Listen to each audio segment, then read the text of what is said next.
Folks, apologies for the delay here. We have one remaining WebEx issue, but what I'm going to go ahead and do is get the panel started, and we think we'll be able to resolve that by the time it's that panelist's turn to speak. So good afternoon and welcome. Oh, let's get the recording started. Okay, great. Good afternoon and welcome to the third panel during today's technical conference, where we will focus on demand-side resources that include distributed energy resources and virtual. If you found your way into this technical conference, there's more than a good chance that you know what those terms mean. However, I'll define distributed energy resources, or DER, as resources located on customer sites or the distribution system that either generate, store, or shift energy. Examples include distributed solar, battery storage, and demand management practices, such as smart thermostat programs and managed electric vehicle charging. Virtual power plants are aggregations or collections of DER that are coordinated to provide grid services at a larger scale and whose participants are rewarded or compensated for said services. Encouraging the growth of DER in the pursuit of unlocking financial, environmental, reliability, and resiliency benefits has been a longstanding priority here in New York, most notably through the New York REV proceeding launched in April of 2014. I don't have time to walk through the full extent of the activities supporting demand flexibility of DER and VPPs. However, I will provide a few highlights at this time. Starting with the value of distributed energy resources, or VEDR proceeding, where value stack compensation was created to replace traditional net energy metering. This tariff provides DER customers with credits for injections along 5 different value streams: energy, capacity, avoided local and system-wide distribution costs, and environmental benefit. Value stack, along with other forms of support such as the New York Sun program, a standardized interconnection process, and consolidated billing, have made New York the #2 distributed solar market and #1 community solar market in the nation this year. Utilities are required to solicit and consider non-wires alternatives that use DER for any load growth-driven grid upgrades, and our hosting capacity and load-serving capacity maps provide industry with helpful screening tools for suitable locations for interconnection. In 2022, the Commission made a significant investment in managed electrical vehicle charging programs at scale across all investor-owned utilities. Working with NYSERDA, staff estimates that widespread adoption of managed EV charging could avoid up to $13.5 billion in distribution system upgrades alone. New York also has a significant demand response market with nearly 1.5 gigawatts of peak shaving and ancillary service resources enrolled in the New York ISO programs and a similar amount of enrolled resources in complementary utility programs that reflect peak shaving and reliability value to the distribution system. Looking to the future, the New York ISO DER participation model is expected to go live 1 week from today. This will allow DER aggregations of at least 100 kilowatts to participate in the New York ISO markets.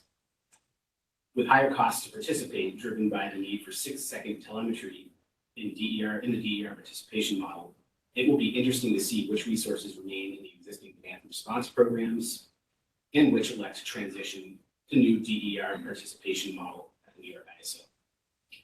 While New York has a significant amount of DER resources deployed, we are going to have to develop well beyond today's levels if demand management and virtual power plants are to meaningfully address the gap discussed during the first panel this morning. Luckily, we are graced with an excellent panel of industry experts for this afternoon's discussion. Each panelist will make a short presentation followed by a moderated Q&A. We'll try to leave 10 minutes at the end of the panel for conference attendees to ask questions or make comments. And as a reminder, we'll ask those of you who are participating remotely to remain on mute during the presentations and moderated Q&A. If you have a question, please type it in the chat and we'll do our best to address them in the order received. And for those of you attending in person, please let someone in the United Church or Albany boardrooms know, and we will find a way to work you into the lineup. And with that, I'd like to introduce our first panelist. Ben Hertz-Shargel is the global head of Grid Edge at Wood Mackenzie, where he leads research across DERs, virtual power plants, electrification, and grid digitization. He came to Wood Mackenzie from Rhythm, a retail clean energy provider, and before that, he led advanced grid services and analytics at Energy. Ben is a non-resident senior fellow at the Atlantic Council of Global Energy Center and serves on an external advisory committee of the Alfred P. Sloan Foundation's Energy and Environment Program. Ben holds a BA from Northwestern, an MS from NYU, and a PhD in mathematics from UCLA. So if I'm tracking that correctly, he has a degree from each of the coasts in the country and somewhere in the middle. And he made the wise decision to return to New York once he finished. So with that, I'm going to ask Glenn to go ahead and please begin your presentation.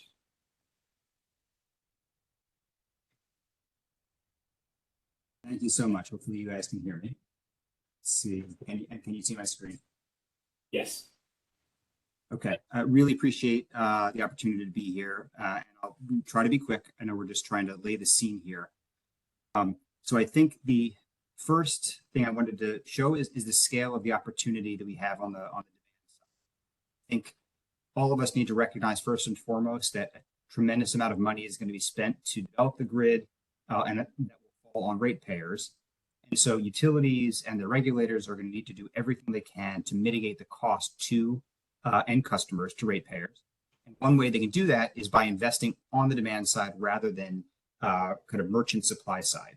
And what this chart is showing is the perhaps surprising fact that the resources on the demand side, whether it's behind the meter solar and storage and gensets, as well as residential and commercial demand flexibility, which includes simply being flexible with utilizing demand, is really on the same scale and is growing comparably to supply side resources. And there's a real opportunity here to pay end customers and to lighten the burden on them rather than paying a separate set of industry stakeholders, which is, I think, a really attractive proposition for utilities. And some of the benefits here is there's no capital to deploy for utilities. There's no transmission bottlenecks. There's no distribution losses, transmission losses. You don't have forced outages. And if we put to the side the proper kind of assets like distributed solar and storage, there's no supply chain to manage or inflation to worry about. These are loads that exist, that will always be there and are potentially flexible if we have the price signals correct. And it's important to realize that if you look at sort of how these loads are managed, there are a relatively small number, and this is just a subset of them, but there is a small number of aggregators who are in the market today who work with a huge variety of partners who are able to bring those into programs. And so it's important for utilities and regulators to realize they need to listen to the voices of the demand side and of a lot of these end technology providers, and to realize they do have partners to, when they're designing a program at the market, at the NISO level, or at the utility level. And one thing I would call out in this picture, which I think, again, is somewhat surprising in that the demand side is relatively comparable in portfolio to some of the large renewables and storage asset holders, is if you look at sort of those aggregators that are primarily C&I focused, which are highlighted in blue, versus those that are primarily residential. And you see the disparity in size, and that comes largely because of barriers that exist in markets that I'm sure we'll go into deeply today. And it's yet another kind of call to action to make sure that we are solving for all resources, including residential resources, not just the large commercial and industrial ones that are closest and comport most well with legacy market participation models. I think it's also worth pointing out that other markets in your neighborhood are potentially losing DR as a resource. And the reason is that capacity prices are sliding. and capacity prices form the bedrock of the value prop to customers, it's essential to have strong long-term price signals, both to enroll and to maintain DER customers. And that goes for residential as well as commercial. And so what we've seen in PJM is that a slide in that price and a kind of comparable slide in the share of DER assets clearing the market. And you look here at Winter Storm Elliott, and there's other examples where DER has performed well, unlike certain other types of central asset classes. Now, while this is less acute, let's say in New York, in terms of the capacity price sliding, it's important to realize that you can't take DER for granted. It is a systemic risk that if there is pricing failure in other markets, that will cause some providers to be unable to offer in New York, which would not be the case if there was sort of a health across the US. So I think there are things that New York can do, such as by ensuring standardization of their programs and their technology platforms across with other markets so that all DER and DR providers have a sort of like simple playing field to work with. One other thing to call out here is there's a little bit of a dispute as to the performance of DR in Winter Storm Elliott. And part of that is because the demand side is more complex in terms of settlement. Many resources settle based on a firm service level where you commit to be below a certain level. And so that is the way in which there was overperformance. But there was I think, a failure to do near-term forecasting of load drop. And so in that way, it's important to recognize those different qualities of load, of how you settle. This, I think, is a really important model. So I haven't talked to almost any stakeholder that I can recall who is excited about the fourth quarter 22 model. I think that's because on the utility side, there's these new obligations, there's questions about cost recovery, and utilities, in my view, are sort of sitting on the sidelines in an oversight role. They're sort of no longer along the critical path. And aggregators, by a kind of a similar token, see certain barriers that persist in markets even despite the reforms of that order.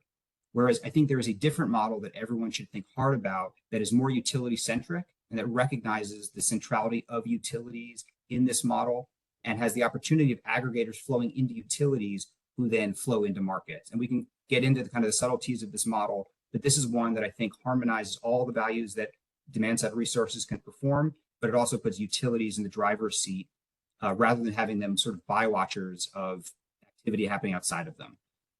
And I think this is another kind of key finding that we have with my team. So we did a study and published a report on investments that utilities are making in grid modernization. And what we found is a significant fraction of spend is being attributed to the growth in DERs. But the way that utilities are spending that money is to harden the grid, said generally. And so in that way, they're really building the grid to withstand DERs rather than to orchestrate them. But what you can see in this figure is while there's inevitably, we need more infrastructure, we need a bigger and stronger grid, we also need to have a smarter one that is leveraging all the assets that are out there. And that DER management, and this is coming from utility spending requests, is around 100 times less expensive than a large infrastructure project, but utilities are spending around 100 times less on it. So I think there is an opportunity there to scale up the investment utilities make. I think that concludes my slides.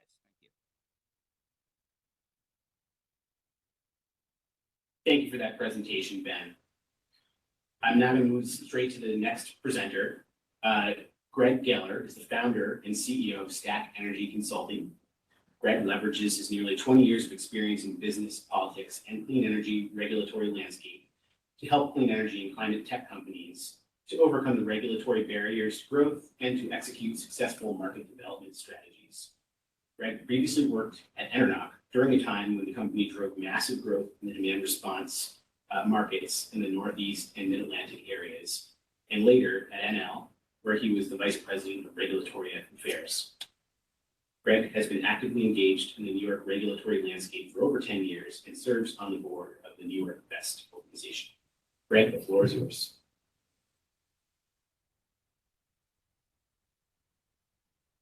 Thanks so much. Can you all hear me okay? Yep. Excellent. Well, thank you. Thanks so much for the opportunity to present. And as was mentioned there in the introduction, I've been engaged in New York since 2013. So I can say that of all the states I've covered or managed teams that have covered, New York is really near the top for states that have acted to promote VPPs and distributed energy resources. That being said, I don't think any of us are satisfied with where we are today, and with the ambition that New York has, we all have a lot of work to do. So I'm glad to try and contribute some ideas to try and meet that objective in a cost-effective manner here. So I'm going to focus on three. Hopefully, this is coming through okay. Three different areas here in my 8 minutes. First is, how do we maximize distribution-connected front-of-the-meter distributed energy resources? And there I'm primarily thinking about energy storage. Second is, want to propose an idea. I'd love it if this idea already existed and is being acted on. But New York it's hard to develop distributed energy resources just about anywhere. It's especially hard in New York. And so I think we need a new approach if we want to, really increase the scale that we're developing at. I think we need to increase from where we've been in the past, about 13x per year. So that's going to take a new approach they'll get into. And then finally get into, how do we unlock more flexibility on both front of the meter and behind the meter? So I'll mostly be thinking this through the perspective of front of the meter developments and C&I behind the meter. I think some of these ideas will be relevant to residential, but I know Curtis will go, and David will be going into more detail on that important segment as well. So I'm not going to go through every single one of these, but basically three different areas for, I think, how we can maximize distribution connected front of the meter resources. Very limited deployment when the roadmap came out, only about 130 megawatts of storage completed. And if you look at the New York interconnection data, about 87% of projects in New York City were targeted just 14% of the city. And that's largely due to a large spread in the charging costs across different parts of the city. So I think the more obvious recommendation is, let's finalize the storage roadmap. I know folks at DPS are hard at work on that. Make sure that we've got large upfront block sizes, so that when developers are considering New York, they can have some certainty into what kind of incentives will be available. Let's look at increasing the incentive cap, given that we're not just looking at 4-hour network peaks, but we're just many more hours for reliability that we need to solve for. So let's consider that. But what I really want to focus on here is, how do we open up more parts of New York City to development, and then also Long Island as well, where I think there's really high potential and a huge need, but not as much progress to date. So I think in New York City, we need to look at restarting entry to Con Edison's modified high tension program. That will help even out that huge charging cost difference between different areas of the city, and hopefully stimulate the deployment. Because if we concentrate on just that 14%, I think we're going to run into a lot of community issues. So we really need to figure out, how do we expand the playing field for more projects, and then also have a lot of focus on Long Island, understand why there hasn't been deployment there to date, and how do we stimulate it there. So I want to move next to this idea of, and again, I would love it if this were already being implemented, but I haven't seen anything at least at scale. Knowing how difficult it's been to develop in New York and continues to be, we really need a new, I would say, radical approach. And I think of what exists today for economic development, and how do states and cities attract employers to their states, and they typically have really coordinated approaches and are quite proactive in that. We need the same approach for project development. We need folks from the state, from the city, who are given a lot of authority, and their job is to focus on, how do we get projects installed quicker. Obviously, you have to meet safety and reliability, but how do we attract developers? How do we retain developers? And so developers have a one-stop shop to go if they're having challenges with the city agency or state agency or utility, they can go to a team that is charged with expediting these projects, that is knowledgeable, that receives compensation based on how their ability to reduce installations. I know it's a very different approach, but I think for the scale we're talking about here, we need something completely different. And we need these folks to have authority. We need them to have the ability to say, oh, there's an agency where clearly they're understaffed. Let's make a budget recommendation and work within the bureaucracy of government, whether it's legislative, regulatory, whatever it is, to get that agency the resources it needs. Let's give them the ability to hold prompt hearings so we don't have issues that are lingering for months and months, and provide bonuses or fines based on to utilities. So clearly this needs some Department for Project Expediting is a pretty poor term, so encourage folks to come up with better ideas than that. But we need a new approach, and we need, I think, this kind of group to have a lot of authority and influence to get things done quickly. And then finally, on unlocking flexibility on both sides of the meter. So first idea here is I've been hearing more and more about this term of total system benefit. No, this term I've heard in the context of California and folks from Recurve. And I think what we really need to start doing is we've got VEDR and CSRP and DLRP, all great programs, but they're concentrated in a pretty small percentage of hours for the year. We want to decarbonize in all hours. I think we need to start looking at how do we create different hourly compensation levels that take into effect all of the different value streams in those hours, and start sending that price signal to virtual power plants, allowing them to tap into the full value available in all hours. I think as part of that, clearly we're going to need new transmission, we're going to need upgrades, but we also need better mechanisms in place to say, just like we've kind of done with things like BQDM on the non-wire solutions, on the distribution side of things, how can we look at these transmission certain like transmission upgrades and say, okay, before we do this, what penetration of new virtual power plants would we need? When would we need to dispatch them? What locations? And how long could we defer the investments, and how much could we save by making that deferral? And then we can create a new price signal for those VPPs.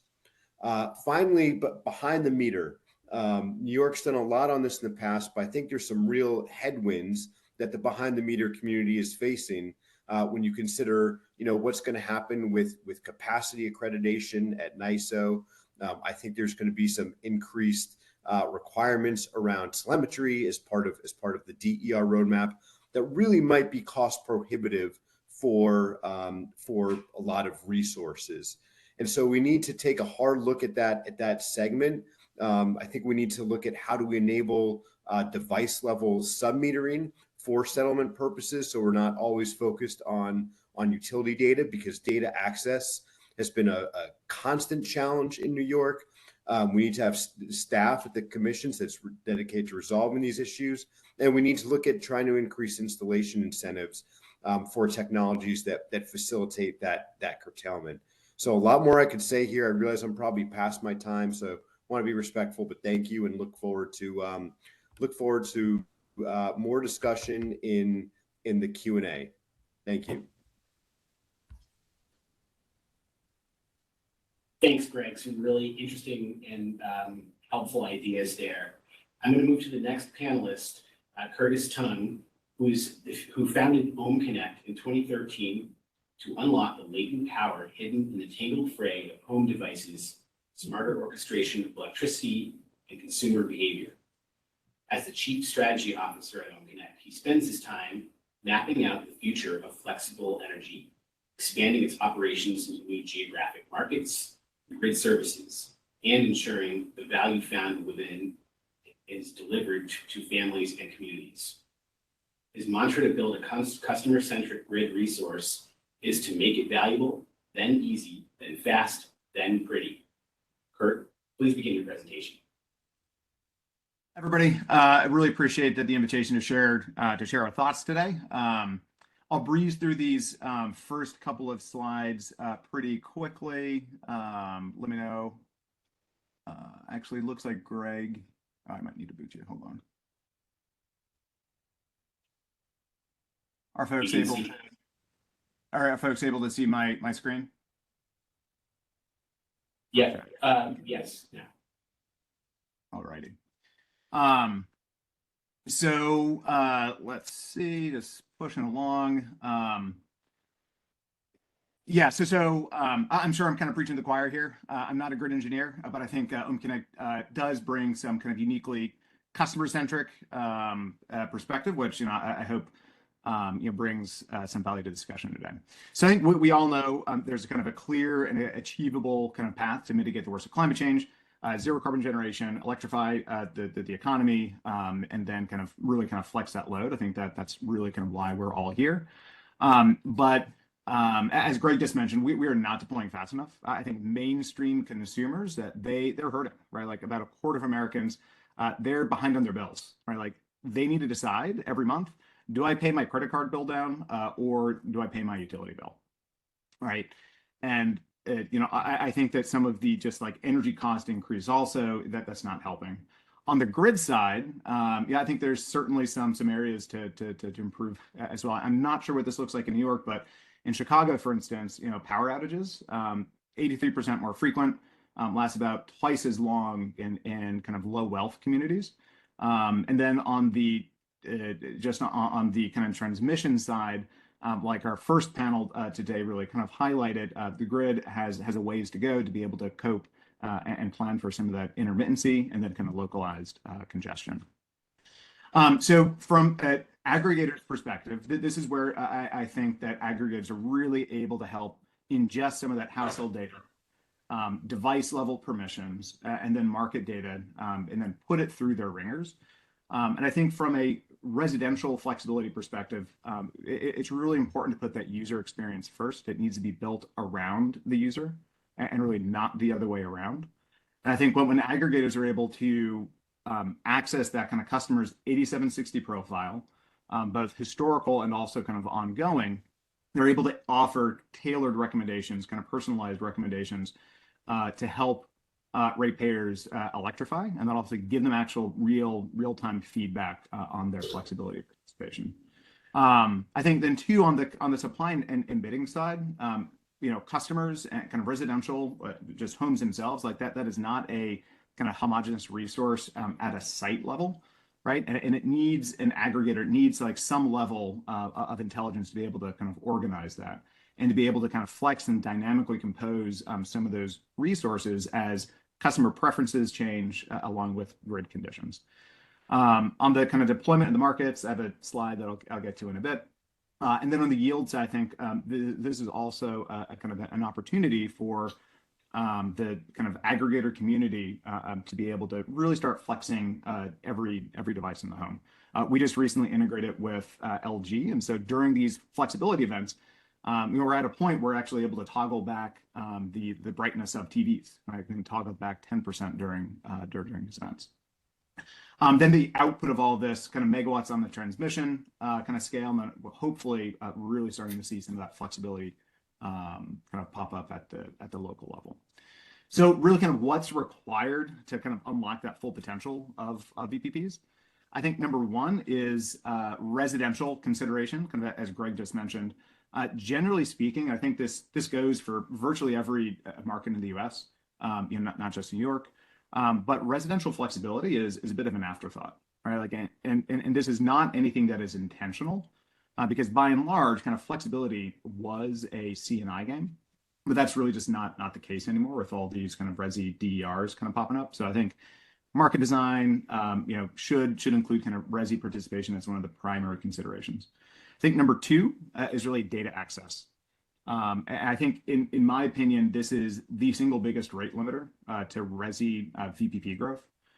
There should be streamlined, kind of frictionless access to customers who choose to share their data, and then also the necessary data to enroll and to flex them. And then three, on the electrification side, kind of low-cost financing and enhanced participation incentives, kind of particularly within kind of LMI and DEF communities. Kind of wrap all this together, and we're able to realize resource adequacy and wholesale energy, both on the day-ahead and the real-time level. Two is dynamic distribution, so kind of local flexibility that's able to be delivered down to a network level.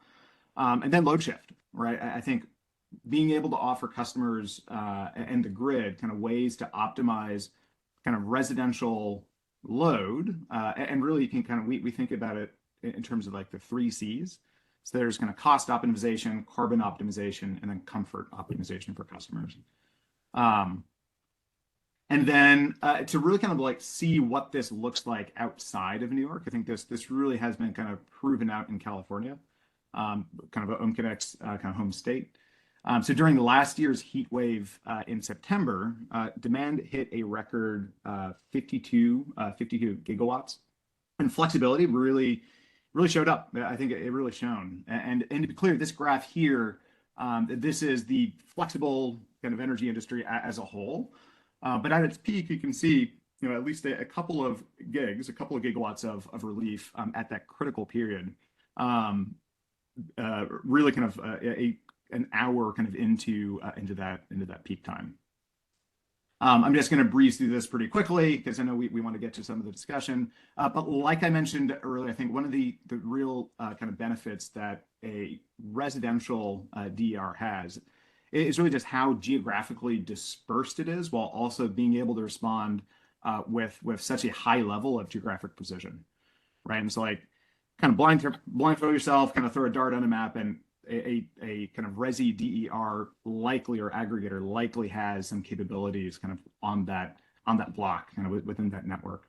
And so in a pretty crude way here, you can really kind of think about it as an aggregator being able to balance load within the home, right? So if they have a heat pump water heater, if they have a battery, kind of solar, TVs, thermostats, things along those lines, residential load itself can be balanced. And then kind of going up a level, that demand can then be balanced both between homes within a single network, or really kind of even kind of below the same transformer.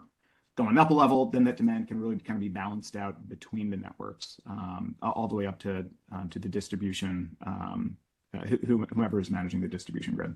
And I think from OhmConnect's perspective, we see a lot of emerging value kind of really starting to pop up on the distribution side. So as you get further and further and further kind of like down that stack, that's where we're really excited.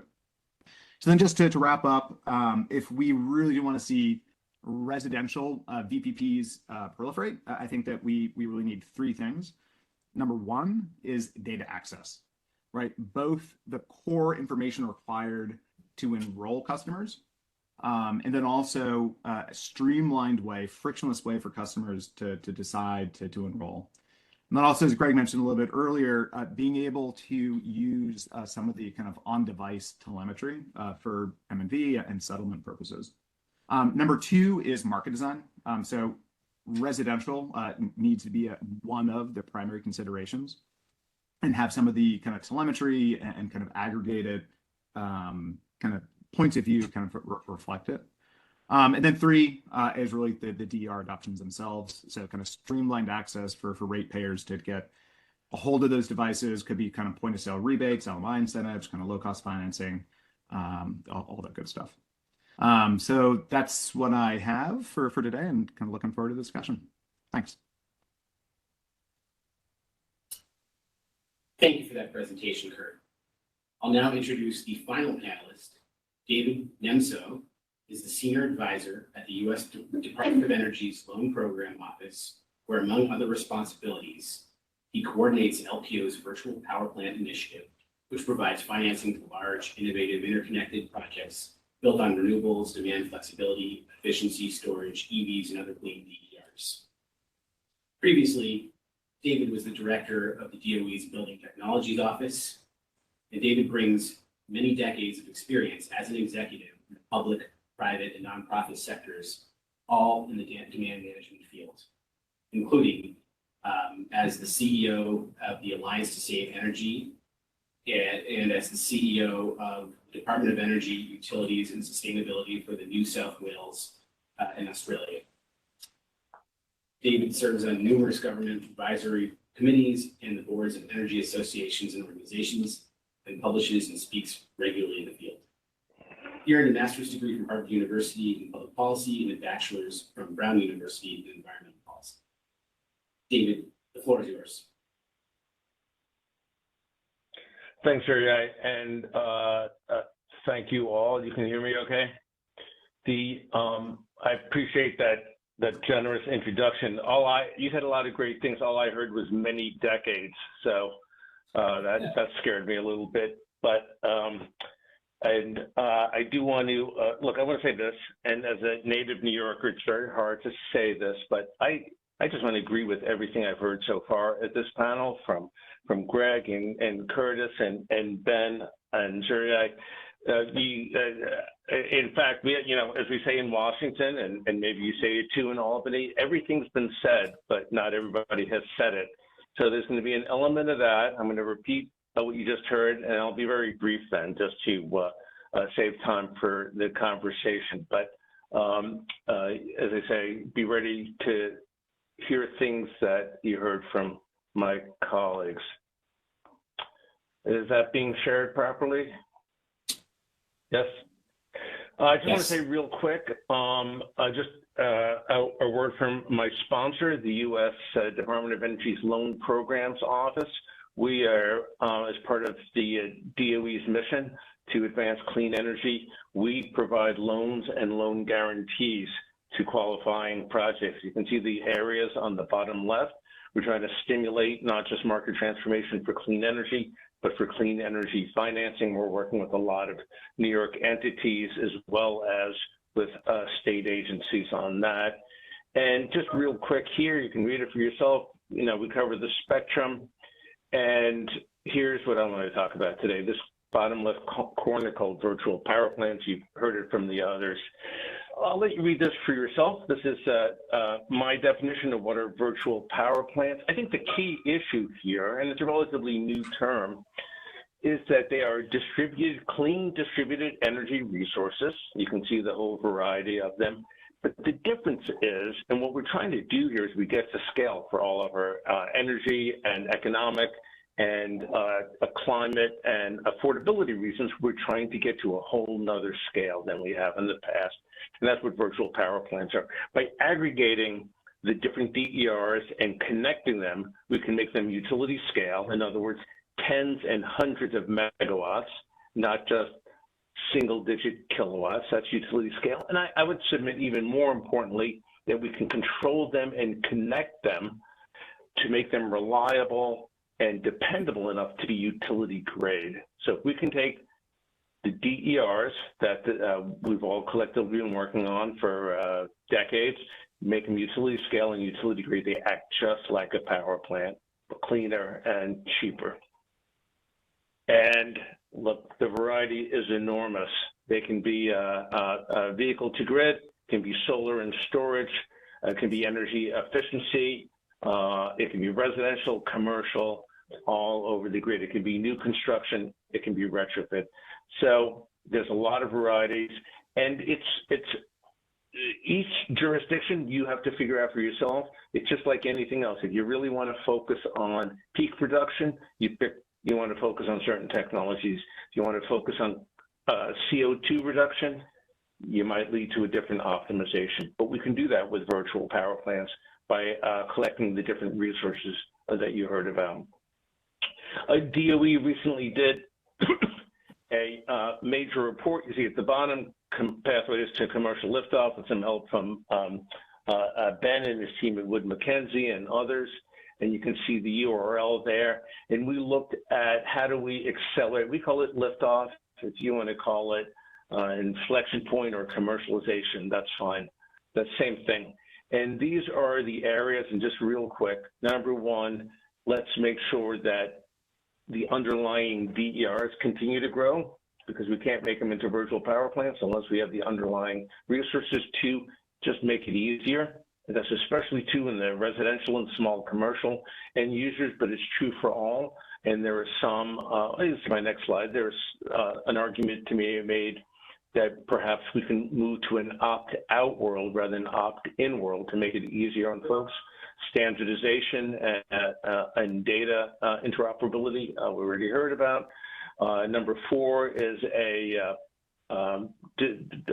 diplomatic way of saying retail markets, but especially looking at how utilities are incented so that demand side and distributed resources are as beneficial to their bottom line as others. Then, of course, getting value out of the NISO and the wholesale markets. I won't read these aloud. I'll be brief. These are, and this is generic. You know, I did this for honestly, for a neighborhood electricity committee meeting, and so this is not New York specific. And you all, as you know, are ahead of the curve in many regards. But you can see this is my list of things that I hope New York, if you haven't already adopted, at least investigates going forward to improve the quantity and quality of DERs and to aggregate them into virtual power plants. And again, I think it overlaps very significantly. We already talked about time-sensitive valuation. And that's, by the way, I just want to say it because we all know that time-sensitive rates are often considered very controversial. Time-sensitive tariffs have a role, but there are ways to provide time sensitivity without doing tariff design by adjusting incentives or rebates or other mechanisms. So there's a lot of options there. There are mandates, there are voluntary. We talked about interoperability of consumer data, and on interoperability, just to state the obvious, they don't have to be identical. For my Android, Samsung Android to talk to somebody else's Verizon iPhone, they don't have to have the same operating system, do they? They just have to be able to operate with each other. And I think the metaphor holds true for virtual power plants for the variety of resources. And of course, we want to make sure that end users are part of this if we can, especially that all Americans, not just the enfranchised, can participate, whether they're renters or owners, whether they're LMI or affluent, whether they live in disadvantaged communities or in affluent communities. We want to make sure that all Americans and all New Yorkers have the option of participating. That's simple. And again, we have a very large pot of money for loans and loan guarantees, and we want to make sure that virtual power plants get their fair share. Thanks a lot.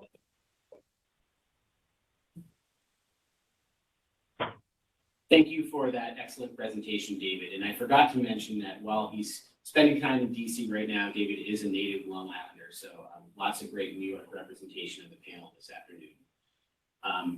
I'm going to start us off with an opening question that I'd ask any of the panelists to jump in on.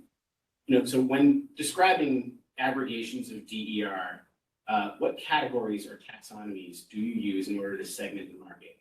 For example, you could group them by customer type, residential, commercial, industrial, or device type like heating and cooling or EVs, distributed solar. What are some interesting or useful ways you categorize these resources, particularly in terms of ways the market might need support? Who'd like to get started?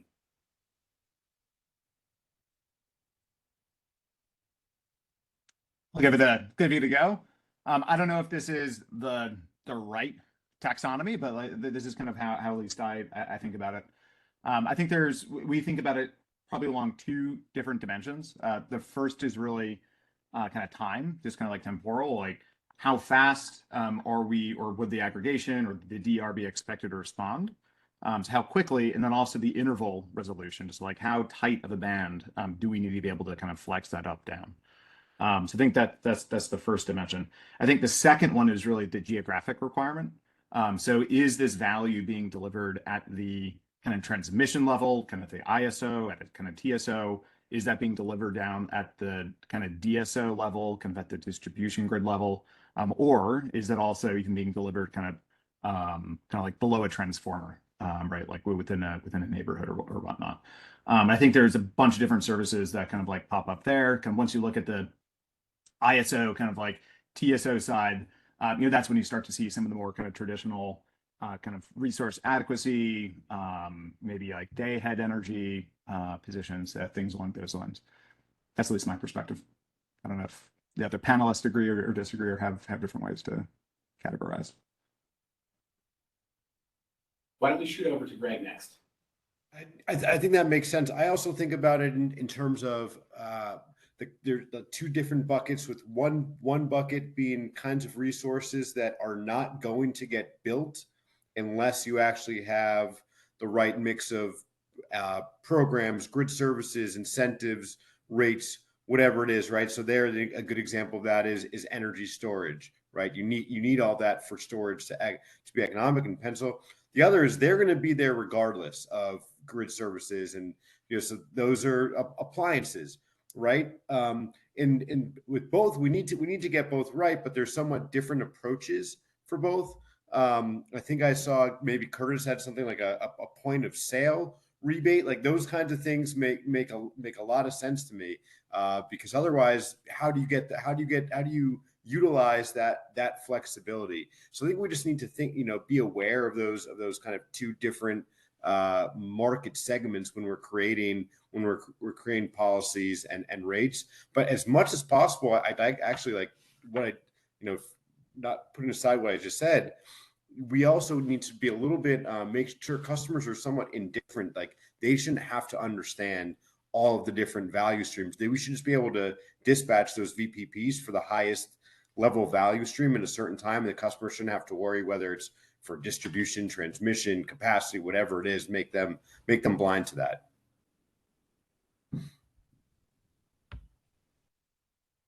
That's a really interesting way to divvy it up, Greg.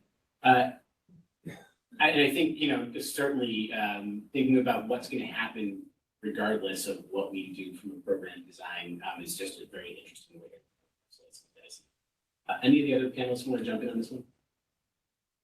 I would just jump in to say, to be a little bit contrarian, I definitely agree with both of those perspectives. I would almost challenge the question itself and say that I think there is a danger in regulators and policymakers being too specific and focusing on specific technologies and program design rather than making programs tech agnostic and kind of able to support lots of innovations, many of which they will not be able to anticipate. So while it may be smart to think about, we have to be aware of this class and this class, and we'll create a program for that class and this other option for this class, it's probably better to think of what are sort of very generic, kind of holistic program offerings that are compatible with a very wide range of technologies and use cases, because there will be companies like OhmConnect that are going to try to approach an opportunity that they could probably provide capacity for, but are kind of disqualified for because the program specifically tailored it to some other sort of asset class.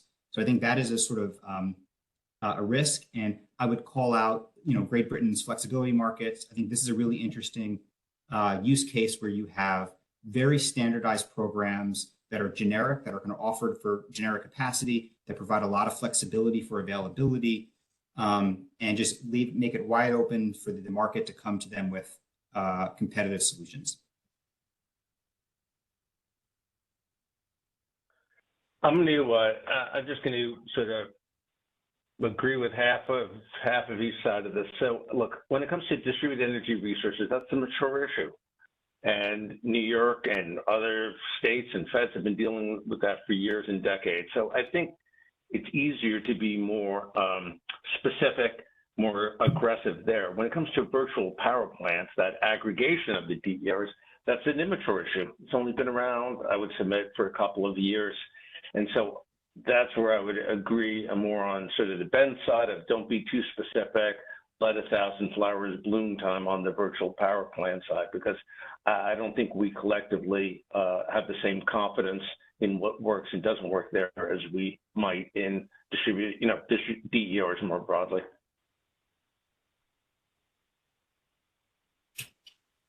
Thank you. I'm going to move on to the next question, and that is, can DER aggregations provide different grid benefits than the counterfactual, where the individual resources respond to utility signals or rates? Said another way, do the sum of the parts equal the total through an aggregation, or can the aggregations produce different benefits? And why don't we start, David, you're off mute already. Why don't we go with you first? All right, the answer is yes. And my metaphor is a simple one. If you're of a certain age, it's called the Beatles. Okay, 4 really good musicians, but together they were this fantastic band. The whole was much greater than the sum of the parts. So that's my metaphor. I'm sticking to it. So why does it matter here with DERs? Yeah, it's more than a collection of DERs, because through the collection and the ability to control, and mind you, I'm going to come back, I'm not using the word dispatch, I'm using the word control. We can do things that we can't do. The key issue for virtual power plants is the law of large numbers. We know that when it comes to demand side, some parties will not perform when we need them for whatever reason. They don't want to turn down. But when you do large numbers, Ohm Connect lives this every day. You can find, if you're good at what you do, you can figure out what the aggregate as a whole does that the individuals don't. Even better, if they're not all of the same, let's say residential, they have different performance patterns across times of the day. So that's why it's not necessarily dispatchable. We can't dispatch it the way we can a fossil fuel power plant, but they can be controlled in a way that's very predictable. But you need large numbers, and you need them to be able to communicate with each other and control. And that's when you get the Beatles instead of just 4 musicians.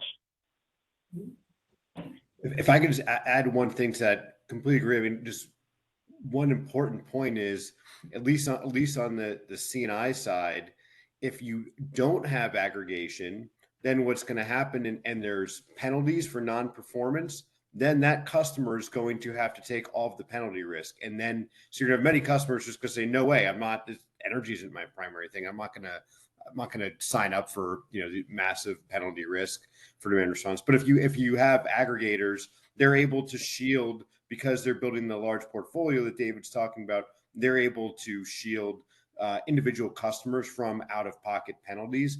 And that's just a really important, barrier to overcome with those customers. So I know in the past we were concerned about any policies that were in place to try and restrict the ability to aggregate across broad geographic zones. And I would give another kind of concrete example. Many years ago, I developed one of the first smart thermostat DR optimization software suites. And what it does is, if you push the same control to one of 10,000 thermostats, you will get a load curve that kind of drops off immediately and then quickly recovers as all the air conditioners cycle back on. You can improve that by randomizing when you dispatch. And so you kind of smooth out that behavior, but fundamentally you can't change the overall load shape, which is not what the utility likely wants. But if you were to actually coordinate, you do thermal models, you do all this fancy stuff, you can get any shape you want out of those very individually inflexible, kind of hard, unpredictable smart thermostats. And so out of disorder comes order. And it only happens because you have done a lot of work to model and then properly dispatch those assets. So I think that is a general phenomenon. It's not just about HVAC, that can be all sorts of loads. And so that is where you get predictability from what is this kind of uncertainty that David is talking about. And also, I totally agree also on the kind of the financial risk side. You don't want to expose end customers. That should be a portfolio level sort of risk that is born and can be properly managed. So these are many reasons why the sum is greater than the whole greater than the sum of the parts. I guess the only thing I would add in terms of kind of the practical implementation of VPPs, we see kind of stacked kind of grid benefits. I think that the example there would be both participating in the NYSE's kind of SER program, but then also some of the local CSRP, DLRP programs that the Con Ed runs. I think 2 then would be some kind of inaccessible market value. So, some of the kind of counterfactual greenhouse gas emission abatement. We haven't quite figured out a way to be able to kind of materialize those at this point. And then there's some value streams that I'm not sure are ever going to be accessible to the aggregator themselves, but the ratepayer and the users actually benefit from that. And this is kind of kind of serendipitous, kind of like happenstance that we haven't designed our program to drive this. But one of the things that we noted is that after customers participate with kind of some regularity with Home Connect, even after you normalize for the reduction in kilowatt hours saved, like from the actual grid events, we see customers typically start saving anywhere between kind of 2 to 3% on average, right? They just become a little bit more energy aware. So there's some good kind of consumer benefits and upshots, even if that's inaccessible to the aggregator.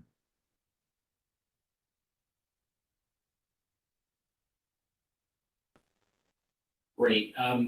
So we've had a few questions come in referencing the first panel this morning, where, in the New York ISO's planning process, they refer to these dispatchable emissions-free resources as DFRs, and they have characteristics that are going to require, energy resources that do not have limited duration in all cases. And if you just look back at the historic operations of the peaking plants in New York, you'll see that they can sometimes run for days and at a time, certainly beyond, say, the 4-hour window that you attribute with many of the most popular DERs today. So I'm just wondering if I could pull out of that last response, are there any opportunities with virtual power plants or other forms of DER to go beyond that very limited window, say 4 to 6 hours today?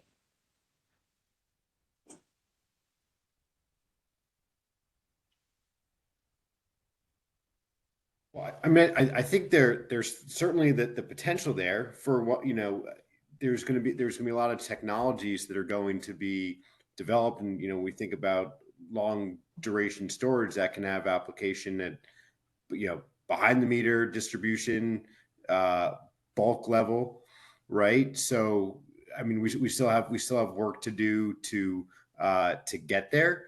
But I think, we want to make sure that we're creating the right kind of mechanisms. And so, you notice one of the things I recommended is lifting the cap on the upfront incentives now for storage, or I think capped at 15,000 kilowatt hours, right? And so if the system is saying, hey, we're not just focused on, maybe 3-hour distribution peaks anymore, but we need these resources for more hours, well, then I think we need to consider that in how we're designing these programs and these incentives. But I also would challenge the premise a little bit that we need every resource for an unlimited amount of time, like that we're going to need different resources for different situations. I don't think it's going to be a one size fits all approach. So I think there's going to be some resources that might have longer runtime than others, but we've also had some of those resources that take 24 hours to start up, and you have VPPs that can start up in a matter of seconds, right? So I think we want to take a comprehensive look at this.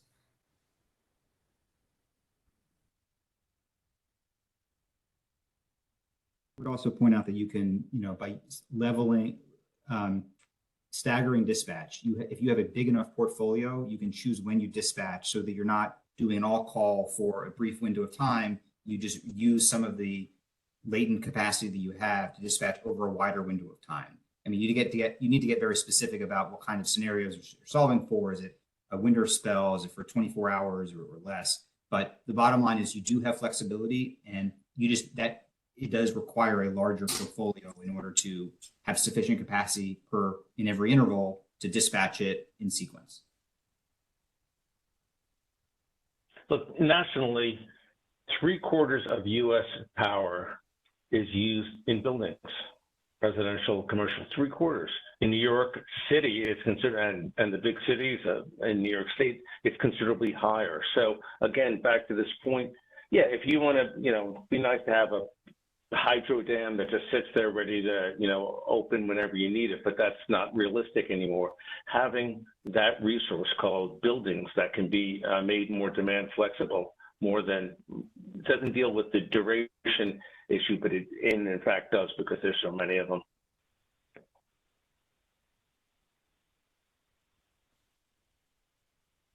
Great, thank you for those responses. So I note that it's now 2 p.m., which was our originally scheduled end time. I believe our panelists are available to go a few minutes late here. And so I think we're going to leave room for another 2 or 3 questions. Now would be a good time if you haven't already added your questions into the chat, or if you're present in either Albany or the New York City boardrooms, to come up and let a DPS staff member know that you have a question. Well, I have a question.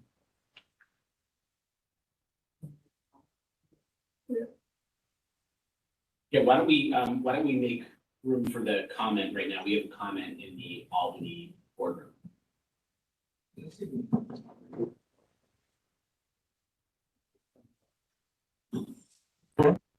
Okay. Aaron Breidenball with Sea Power. Thanks, everybody, for your comments. I don't disagree with anything I heard anybody say, which happens infrequently. But a point I think that's worth making is that in around 2011, New York hit the peak amount of at least wholesale demand response, around 2,500 megawatts.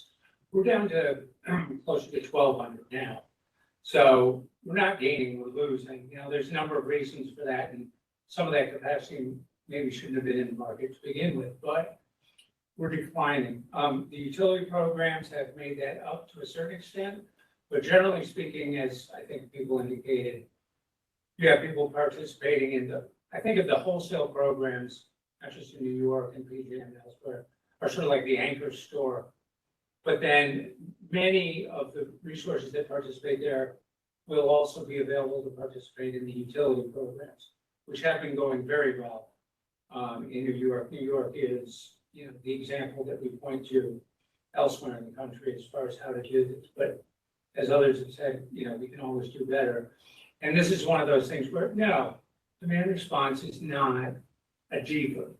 It is not like people are not going to shut off all of their power for hours or days at a time, and to expect them to is not reasonable. But this is a situation where we need all the tools in the toolbox, and probably some tools that haven't been invented yet. So one of the points I wanted to make, at least about the SCR program, so people have already mentioned some of the infirmities with the DER program, and I think most of the folks that are probably on this all know what I would say about that, so I'm not going to repeat myself. But the NISO is proposing to make a number of changes, not just with DER, but with all resources around capacity accreditation, that unless we do something, every megawatt of DR that's in the SCR program right now looks to be worth 10% less next summer, and then another 40% less the summer after that. I'm sorry, another 30%. So it'll be devalued down to 60%. So that what we've had is relatively flat participation for the last few years is going to decline unless we do something to correct it. One thing to correct it would be to move it into the DER model, but then we have this issue with telemetry and whatnot. So, and my general thing is money solves many problems. So if you want more of just about anything,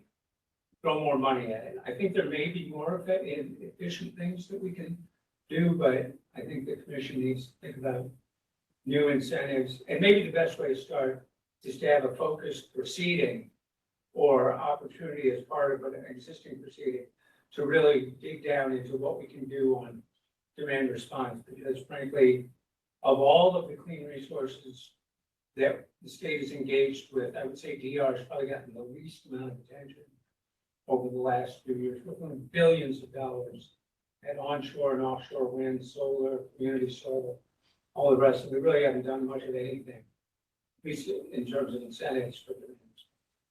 Thank you. Thank you, Aaron. And I actually like to piggyback on that question and ask a harder, or that comment and ask a harder question of our panelists, which is, you know, as Aaron pointed out, over the last, say, 5 years, demand response really hasn't grown at all within the state. And looking back, it's actually declined. So as we look into the future and we want to move that current, say, a little over gigawatt of resource and find the next 1 gigawatt that we should be investing in, What is that next 1 gigawatt? What does it look like to position us for the world that we think will exist in 2040? I'll see who's brave enough to go first on that one. That is a tough one.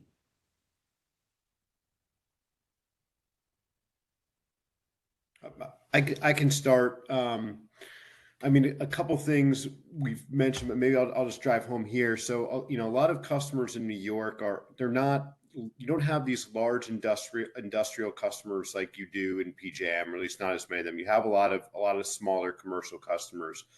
And so, I think Curtis was mentioning data access. There's certain fixed costs that you have to serving a customer, whether they're 25 kW or 25 megawatts, and data access is going to be, it's going to kind of be a fixed cost. So to the extent that an aggregator has to call a utility 10 times to get data from a 50 kW customer and spend hours and hours of staff time trying to do that settlement, it makes it cost prohibitive to serve those customer types. So I think one thing is the commission really needs to figure out I know there's the IEDR proceeding, but it's going to need to be a very ongoing process to figure out how are we going to automate this and streamline it and reduce the hours as much as possible. So that's one way to, on the cost side of things. I think to Aaron's point on the revenue side of things, I think we do need to take a harder look at what kind of upfront incentives would unleash more curtailment in the commercial sector, right? We have a lot of office space in New York. Tenant occupancy, tenant comfort is going to be important. So there's only so many hours those customers are going to be able to actually shed load. So things like having upfront incentives for things like behind the meter storage, any other technologies that are not going to compromise tenant comfort, but is going to increase the flexibility of those resources, I think are going to be increasingly important. And then lastly, I was talking about this total system benefit. Let's find all the value streams that these resources can provide. So if they're losing money in the NISO capacity market, there's other new value streams that they can tap into. We know there's other values out there. We just need to figure out what they're worth and put that price signal on them. If I have one shot here, one I would go with is settlement based on device data. I think it's a real limitation that that all customers need to settle at the retail meter. There are very specific, if large loads that are controllable and that are smart. And if you say that you're responsible for the entire site and there are all these sort of unmanageable loads, it creates so much more risk for an aggregator. It will create unnecessary conservatism in what's bid in. And it also falsely sort of measures the performance of a site. Whereas if you allow settlement based on the meters that already exist at various locations within a home or commercial building, then you create the opportunity to manage a whole what is a growing and potentially enormous set of loads, whether it's EV charging or behind the meter storage or water heating or other kinds of HVAC where you have that intelligence. So I think that is a significant limiter, and it also limits the kind of degree of grid service that you can provide. If you're managing at the level of a retail meter, you can't be surgical in what you're providing. If you're doing it at the level of the battery or even an HVAC unit, and you're measuring there, you can be very precise and prove that you delivered within 5 minutes. I think what I would add just from an aggregator's perspective is at least kind of like where that flexibility is likely to kind of materialize. And I think, just to call out Con Ed, they have done a phenomenal job really animating local flexibility, kind of particularly with their CSRP DLRP program, where we have aggregators that are flexing on a kind of network by network level. I think that's probably one of the more kind of forward implementations really across the country, where I frankly don't see kind of residential flexibility kind of popping up in the near term is with the upcoming DER model. I think somebody alluded to some of the both kind of base load requirements, so that a 10 kilowatt kind of curtailable load per site, not just kind of as an aggregation, but like on a per site. That precludes almost every residence from participating. They save for, couple of big homes out on Long Island with, a couple of batteries or, 2 EVs or 3 EVs.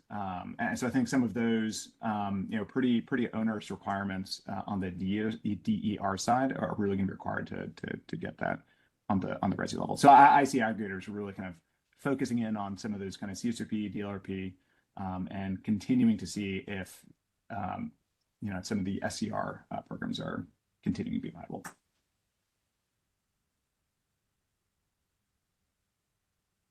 A question from the New York City boardroom. Go ahead. Hi, Isros and New York. Question for the panelists on kind of real-world examples and scale. Could you talk about the kind of what jurisdictions have successfully deployed these kind of systems you speak of, and at what kind of scale to see the scalability for a place like New York? Hey, can I tackle that one, Zeryai? And I also, I'm afraid I have to be somewhere else on this. I'm going to eat and run. I mean, I'm going to speak and run. The answer is yes. And if you look, it has a nice table on the growth in VPPs. We at DOE are busy collecting examples from other jurisdictions. It's a surprisingly messy job. So the answer is yes, there are many examples. They vary by technology, they vary by market forces.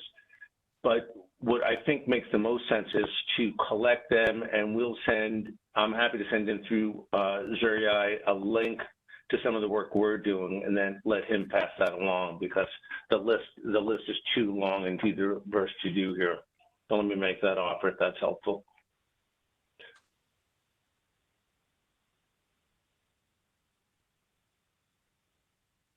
I apologize. I didn't. There's a bunch of static, and I didn't totally hear the question. I'm surmised what it was based on David's response, but can someone just like within 10 seconds just say what the question was?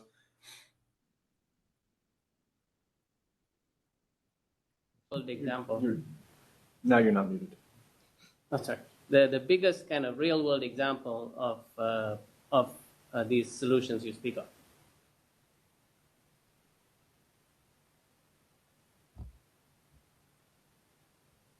Why don't we have one more panelist respond, because we are at time, if anyone else is prepared to respond. I will say that we did a report earlier this year. We identified around 500 virtual power plants from around the U.S. They are concentrated in very specific states, such as California and New York, certainly among the leaders. They are very diverse in terms of the types of resources and customers participating. They offer very different types of services.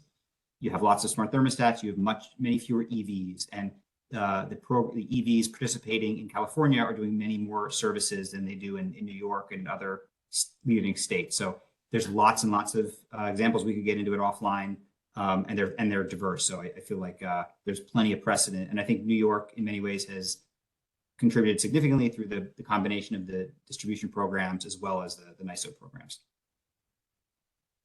And I'm going to have to leave it there. Thank you very much. That was an incredibly informative discussion, and I feel like we really only scratched the surface with our abbreviated time.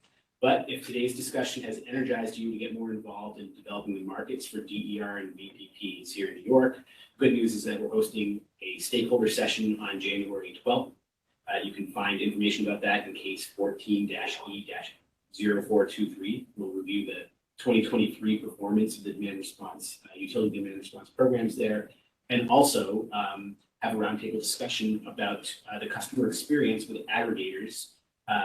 So that should be a more nuanced discussion, but the next great opportunity to get involved. I want to offer a tremendous thanks to the presenters for your participation in this panel. I think we really benefited from your expertise. And with that, I'm going to hand the floor over to my colleague, Schuyler Matteson, to begin the next panel. Thank you, everyone. Excellent. Thank you, Zeryai. So I'm just going to take a second to introduce the next topic while the three panelists on the long duration energy storage panel are able to hopefully join the WebEx and come on their video. That would be great. So this next technology topic is long duration energy storage, and I wanted to offer a couple of clarifications and introductions here on the technology, as Justin mentioned, because long duration storage is not one thing, it's many, many, many things.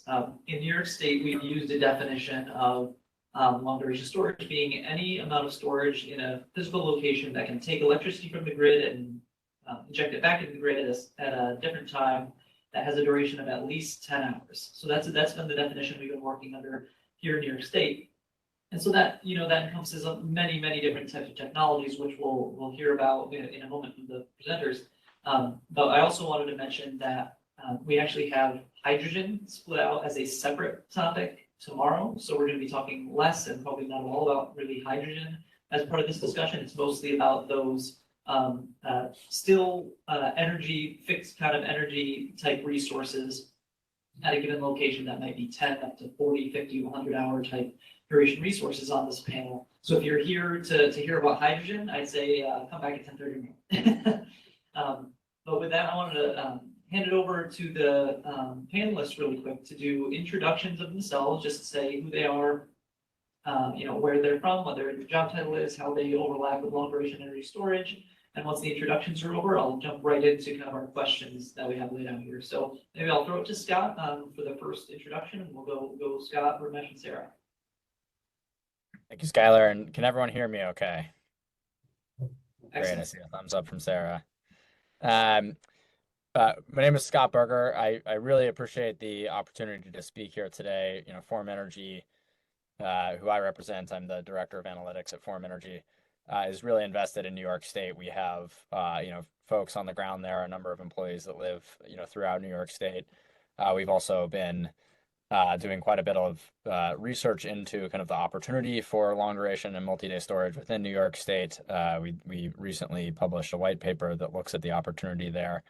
And we really think there's a very strong alignment between the goals of New York State and the solution that Form Energy is bringing to the table. So I'm just really happy to have the opportunity to speak with this audience. As I mentioned, I lead the analytics team at Form Energy. Essentially what that means is we do a really kind of substantial amount of power system modeling to help ourselves and our customers understand the value of the product that we are building. And it's non-obvious to many folks why that is necessary within a company that is developing a 100-hour battery.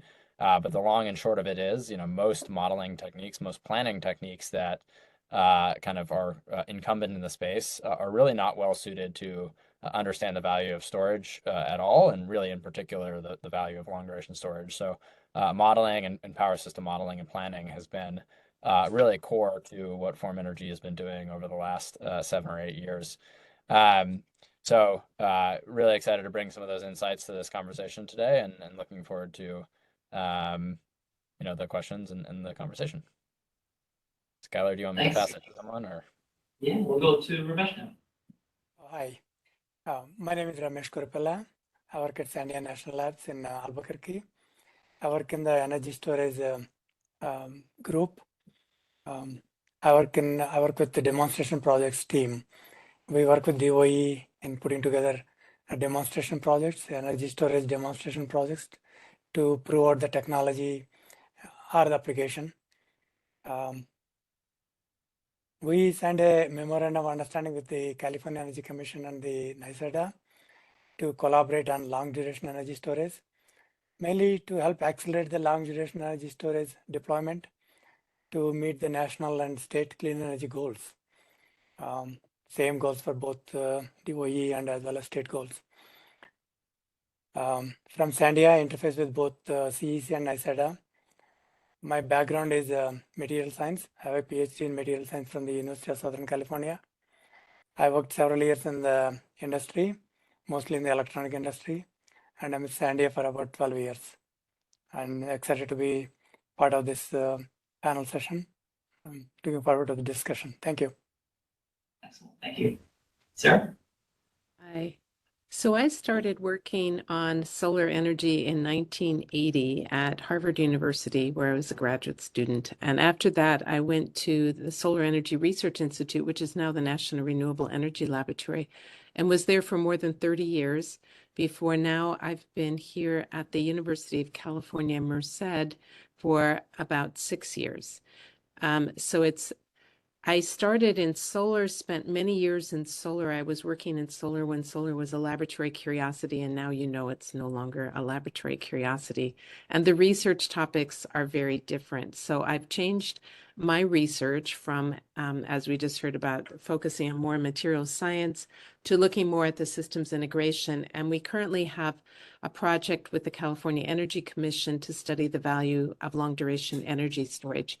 I'm much more familiar working on that for about 3 years now with what's needed in California's grid than in New York's grid, and each one is a little bit different. But the opportunities with the new long duration energy storage technologies that are being developed are quite exciting. So it's my pleasure to be able to talk with you here today about it. Excellent, thank you.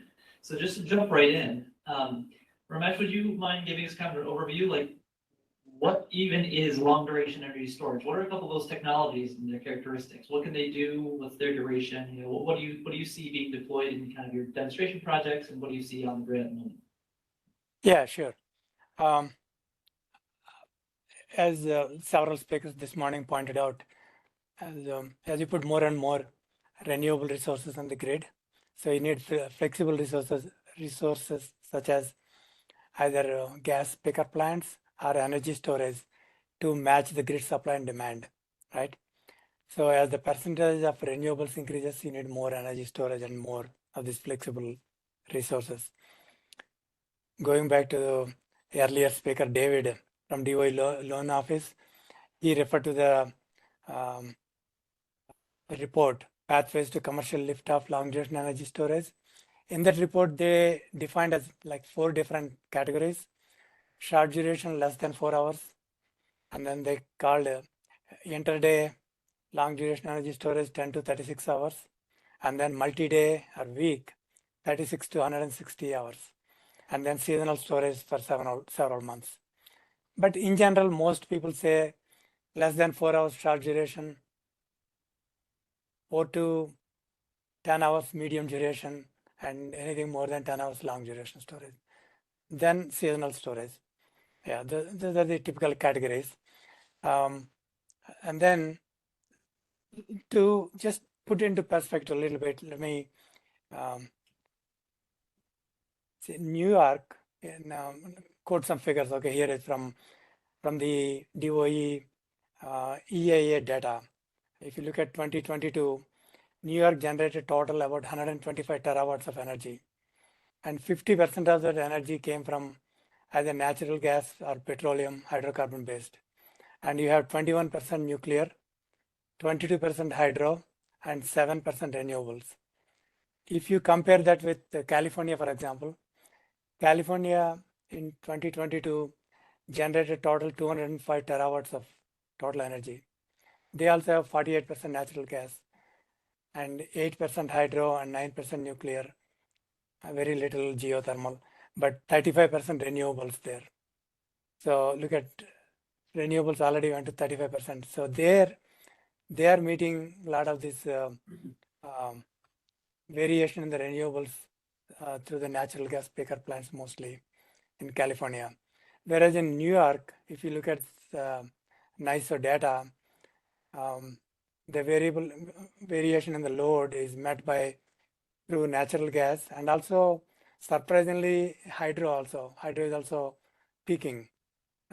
So those two are being met by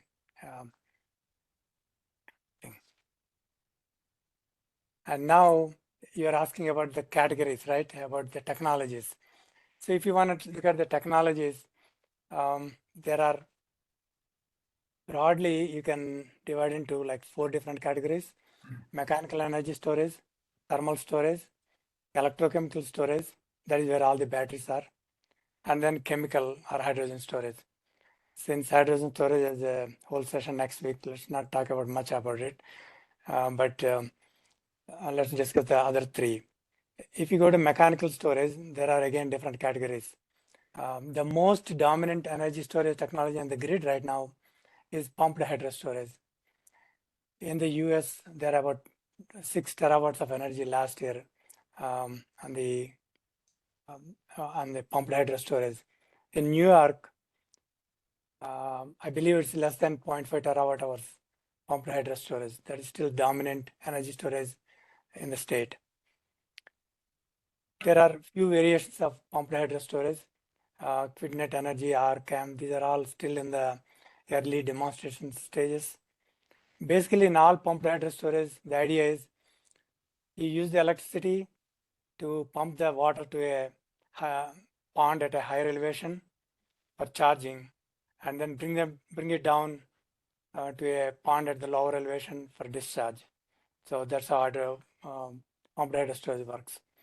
And the variation of this pumped hydro storage is gravity storage. For example, few people talking about moving concrete blocks like Energy Vault, right? Move it to a higher elevation and then store it there, and then bring it down, potential energy stored, and then bring it down kinetic energy for conversion to electrical energy. Aries is similar concept, but moving the load on a railroads. These both of them are uninclined. Okay, railroads are uninclined. Both of these are still in the early stages of demonstration. They haven't shown the proof of concept yet. What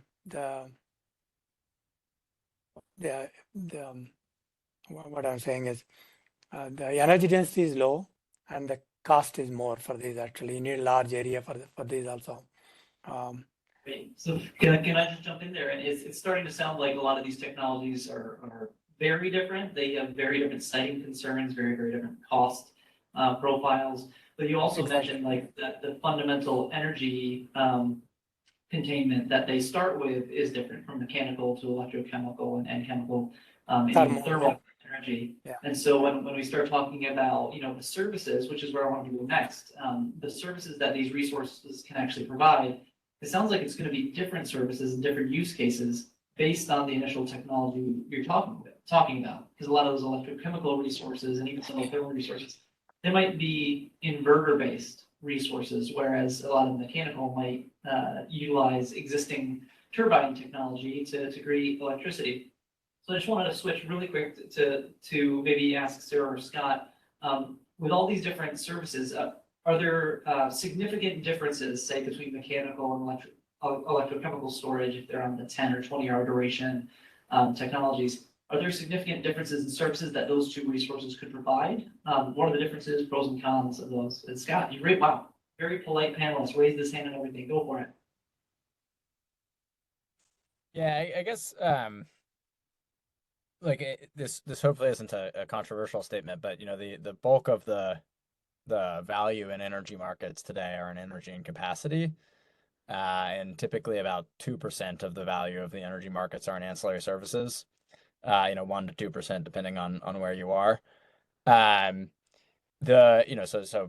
energy capacity, the vast majority of the market, 98% of the market. I think one of the things that would be productive for us to talk about is ways that we can further slice and dice what capacity really means, because I do think that is evolving.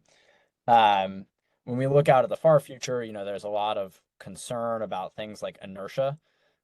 Grid inertia, right? How is that going to be? Are we going to be able to operate a stable grid with a substantial amount of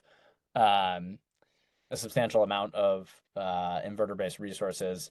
And I think that is a very legitimate concern, although there is really substantial evidence that is a solvable problem with products like synthetic inertia. So I could imagine that 1 to 2% that is ancillary services, perhaps growing a little bit, maybe that becomes 3 to 5%. Maybe you see kind of new differentiation in that ancillary services bucket, probably to include things like synthetic inertia or just inertia as a product that we actually kind of actively procure, as opposed to simply accept as a fact, which is more of the status today.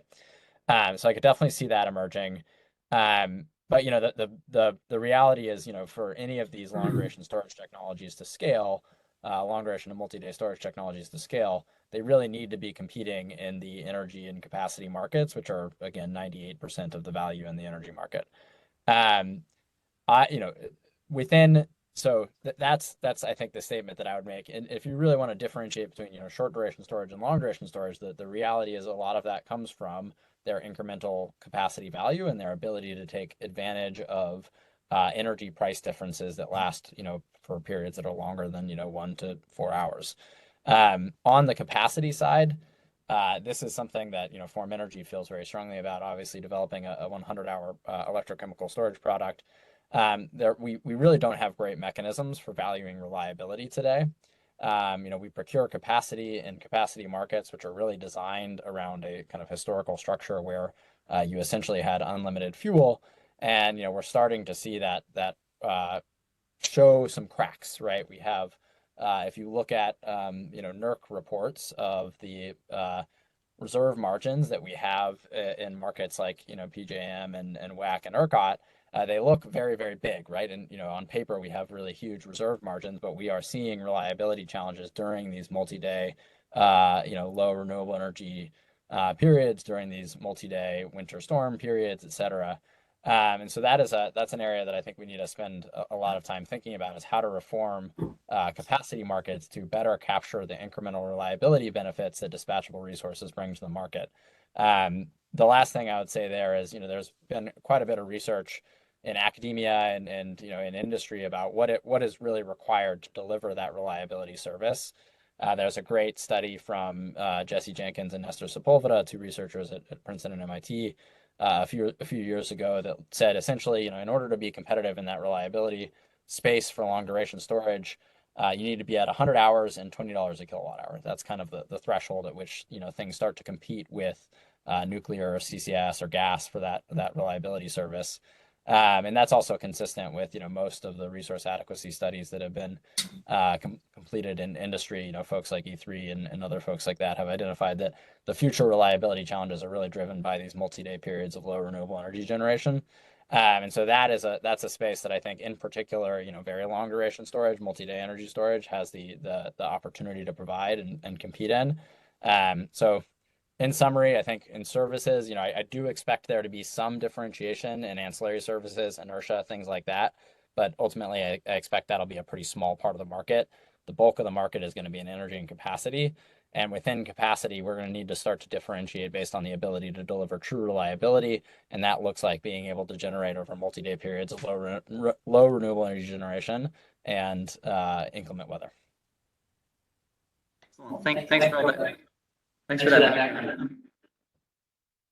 So I might just add very briefly, first of all, I really agree what Scott said, that the inertia, there's a lot of evidence that the newer inverters will be able to handle that. I also agree that the market strategies are going to need to change relative to what they've been historically.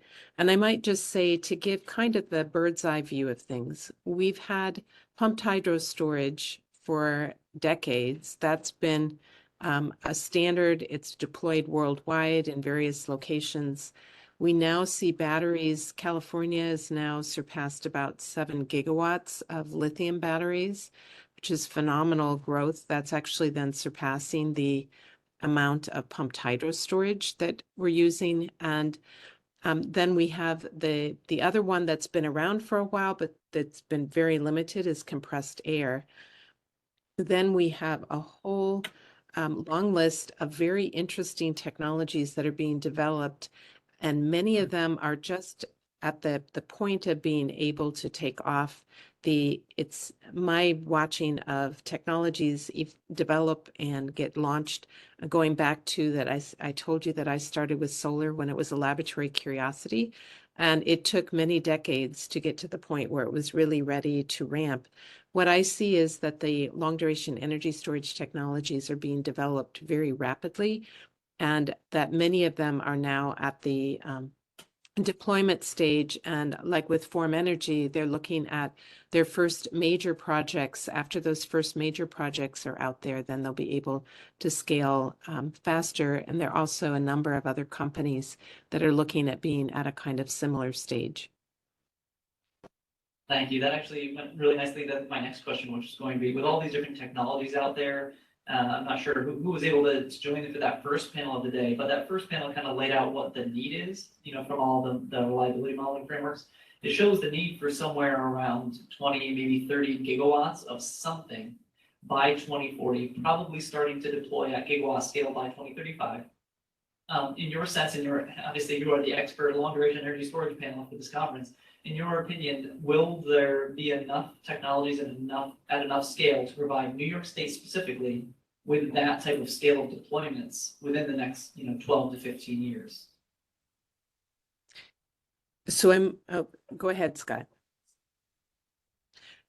Please, Sarah. Well, I can say there that I think it's pretty amazing that California has deployed those 7 gigawatts of lithium batteries in a very short time compared to what the timescales that you're talking about. And if you look at that, the batteries in the electric vehicles that are being launched are much, much larger than what are being used for the grid scale stationary storage.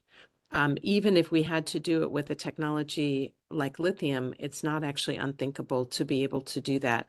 However, I do agree the availability of lithium, the scalability is not as good there, and going to those other technologies that are more scalable, it will be useful to identify which of the more scalable technologies can move. But if you look at the broad set that are available, different ones may be more useful in different locations. But I'm quite optimistic that we'll come up with the needed technologies. Yeah, I think plus one to everything Sarah said. There are a couple of points that I would add. One is I think the opportunity for long duration and multi-day storage is actually much nearer term. The studies that have been performed in New York State have not actually examined the role of long duration storage before 2030, and that was a main motivating factor for Form Energy performing the study that we did, and we did find even in the 2030 timeframe the opportunity to save 5 to 10% of the total grid costs by leveraging long duration and multi-day storage. And that's not just Form Energy's technology, right? This is really a portfolio of storage resources. So that kind of brings me to my second point, which is I do expect we will see a portfolio of resources, right? We don't on the grid today only have combined cycle gas plants, right? We have a diverse set of resources. We have combustion turbines, we have aeroderivative turbines, we have RICE engines, we have combined cycle gas plants. I expect there will be a portfolio of resources as well. I expect we will want a lot of 1 to 4 hour resources. I expect we'll want some resources in that 10 to 24-hour range, and we will clearly need gigawatts of multi-day storage. So I expect we'll see a portfolio there. And then on the last point about kind of how quickly can these things scale, I think there are a few considerations that developers, more so developers of these technologies, but also folks like policymakers in New York should be considering when thinking about scalability. I mean, first we need to be looking at ultimately supply chain scalability. Do these resources rely on fundamentally scarce chemistries or chemicals or elements, et cetera. And so, you need to have something that is very scalable. It's one of the primary reasons that Form Energy has pursued an iron air battery. Iron is and in particular, the specific type of iron that we use is produced in the hundreds of millions of metric tons per year globally. It's the largest mined mineral on the planet. The other is safety. Obviously, if we need to be deploying gigawatts of these things, they can't be a huge safety risk. They can't be catching fire in people's homes, et cetera. So you need a chemistry that is fundamentally safe, and very closely related to that is non-toxic. We can't be creating tomorrow's Superfund sites as we search for decarbonization. So I think those are 3 additional perspectives when we think about what is required to really scale and meet that meet the need that New York State, and it's not just New York State, right? It's it's across the entire United States. What is required to meet that?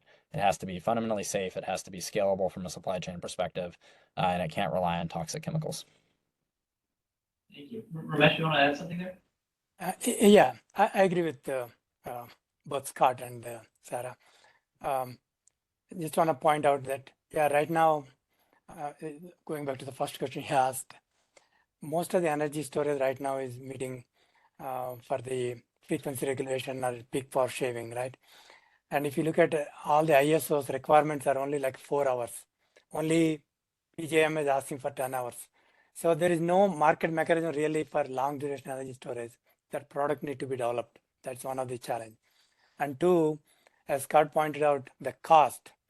A lot of modeling showed the cost need to be less than $20 per kilowatt hour, and most of the technologies are much expensive. Lithium right now is the most dominant technology. Almost like 95% of all the energy storage, battery energy storage is lithium based, right? Lithium ion batteries. They're great, but I mean costs are reducing. Right now, I think cell level cost is about $150 per kilowatt hour, but installation cost is like more than $200, $200 to $300 range after installation.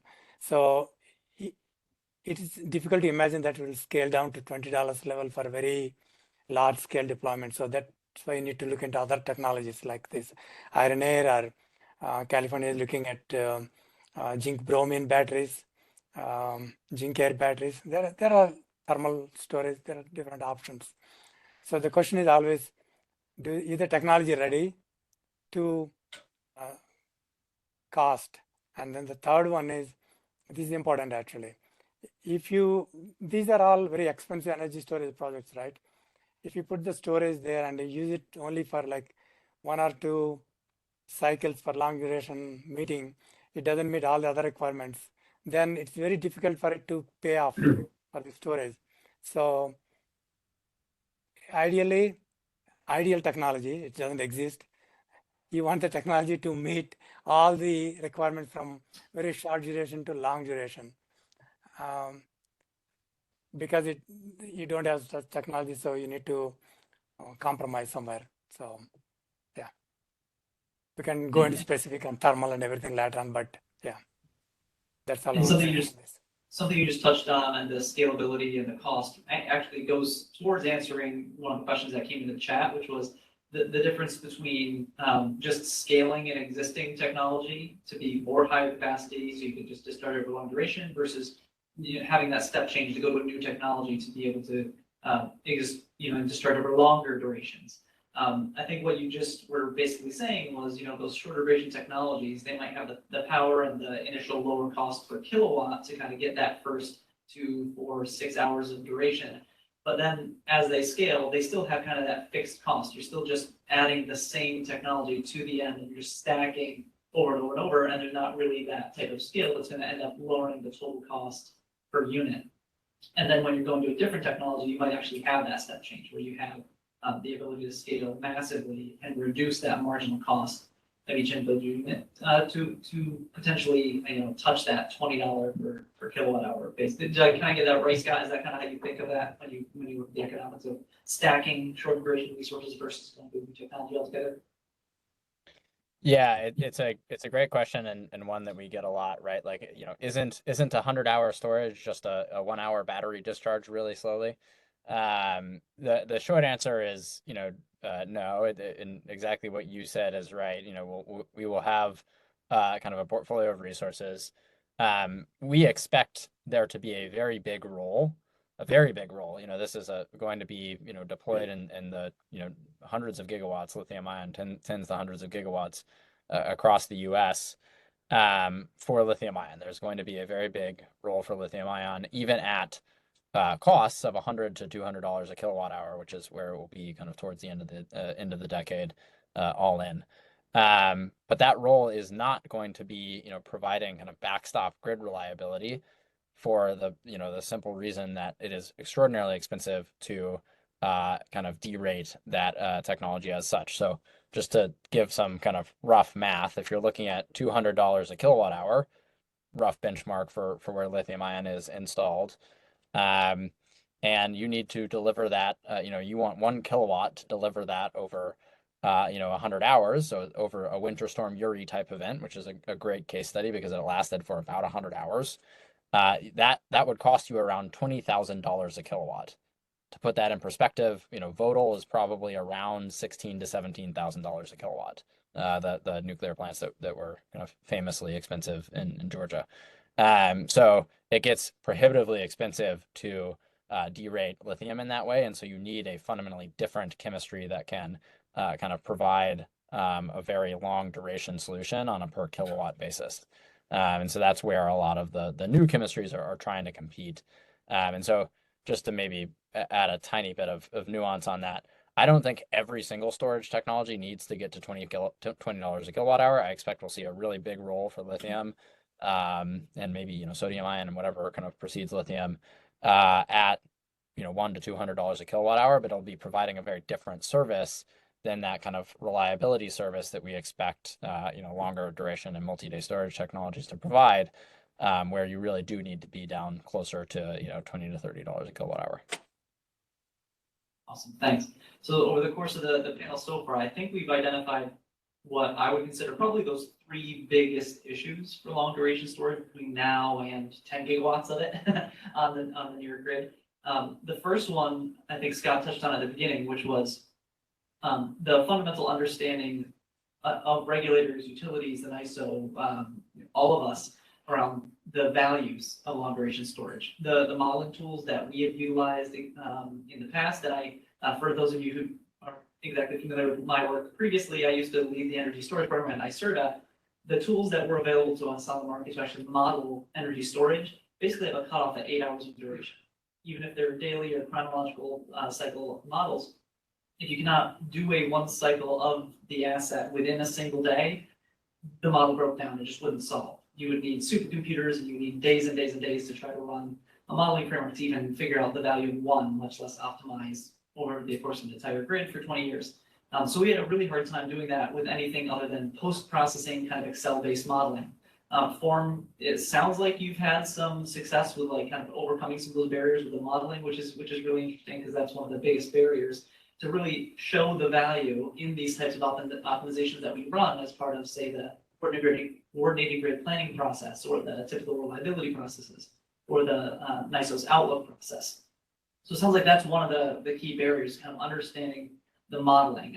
And Scott, do you have kind of like a blurb, or something you could say about how you kind of solve that issue and help us understand how you came across modeling the value of long duration storage?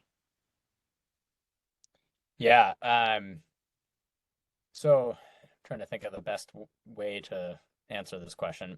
Maybe I'll give a tiny bit of history, which is, modeling, like I said, it really started at the core of Form Energy. We did not start the company to commercialize iron air batteries. We started the company to, answer the question is essentially, what do we need to complement lithium to get to a zero carbon grid? And so that we actually had a pretty big number of different chemistries, different technology pathways that we were looking at. We were looking at sodium, sulfur, we were looking at iron air, of course, we were looking at other electrochemical pathways.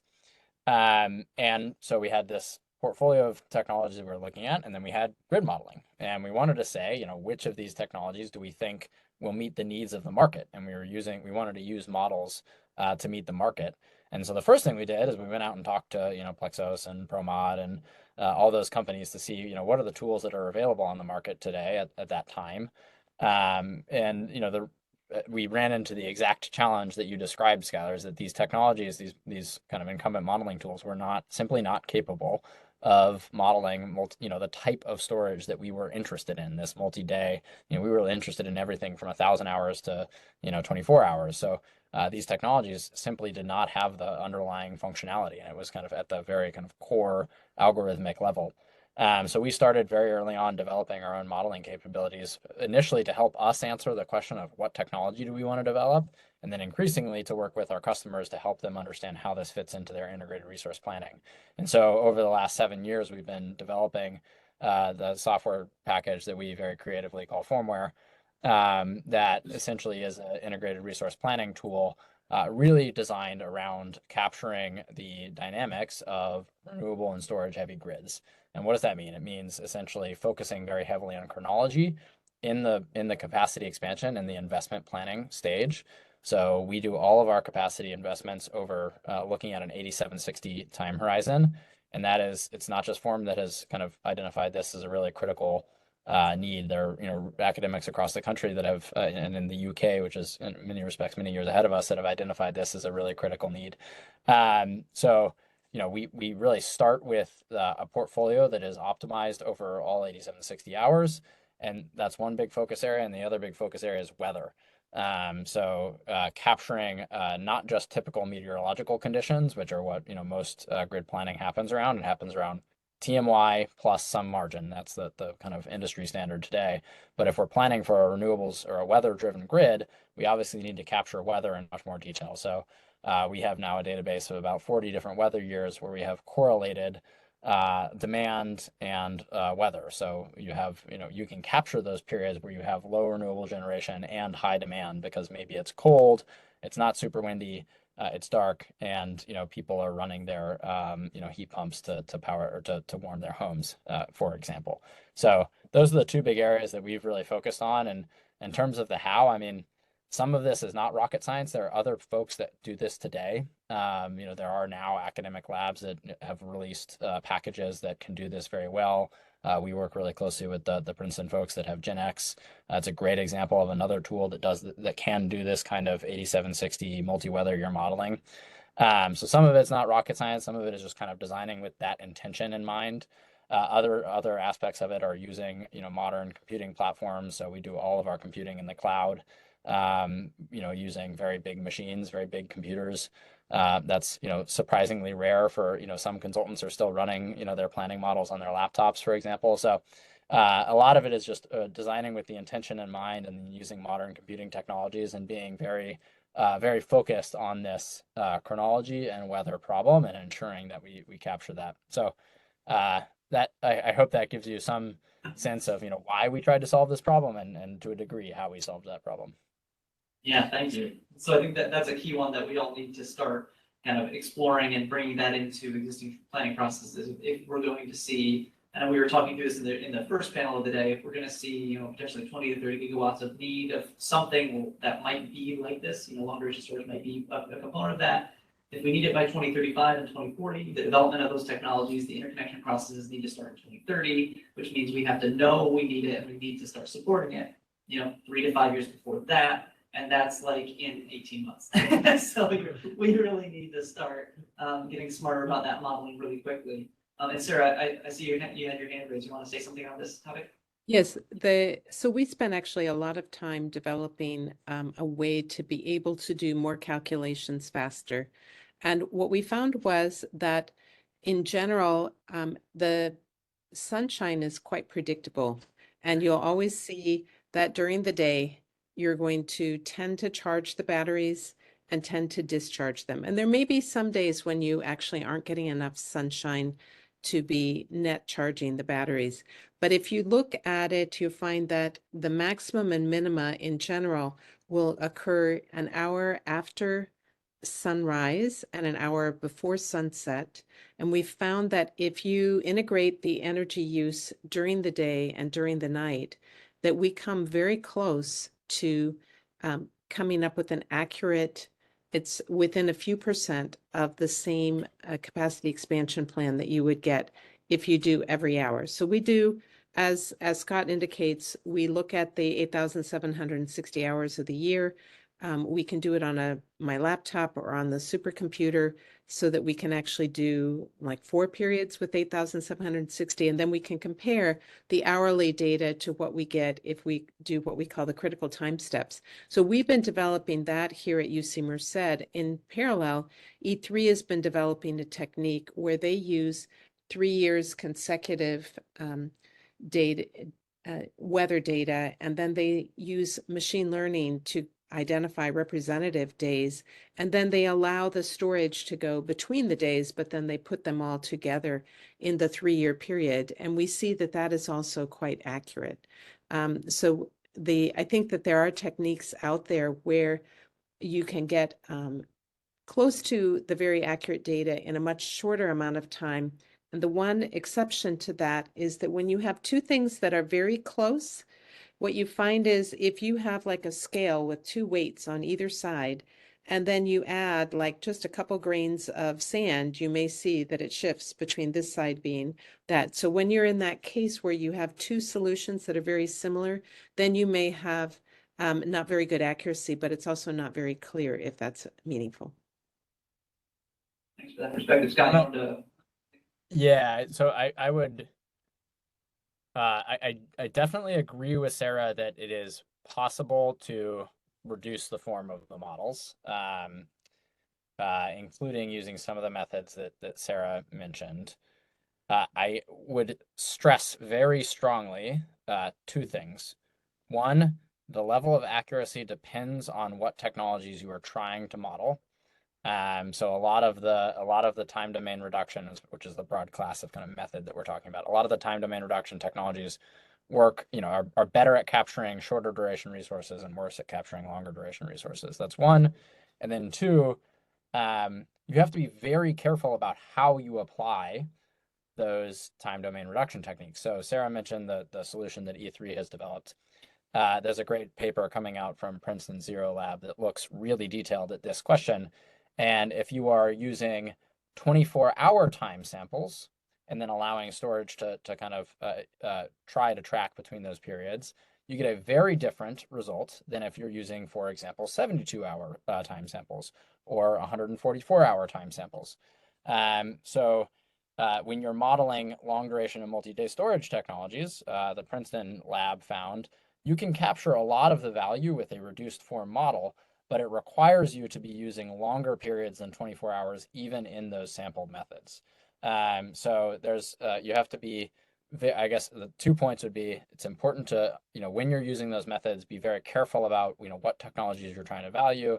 And then 2, be very careful about how you're applying those, because there is not a simple one size fits all reduction technique that works in every case.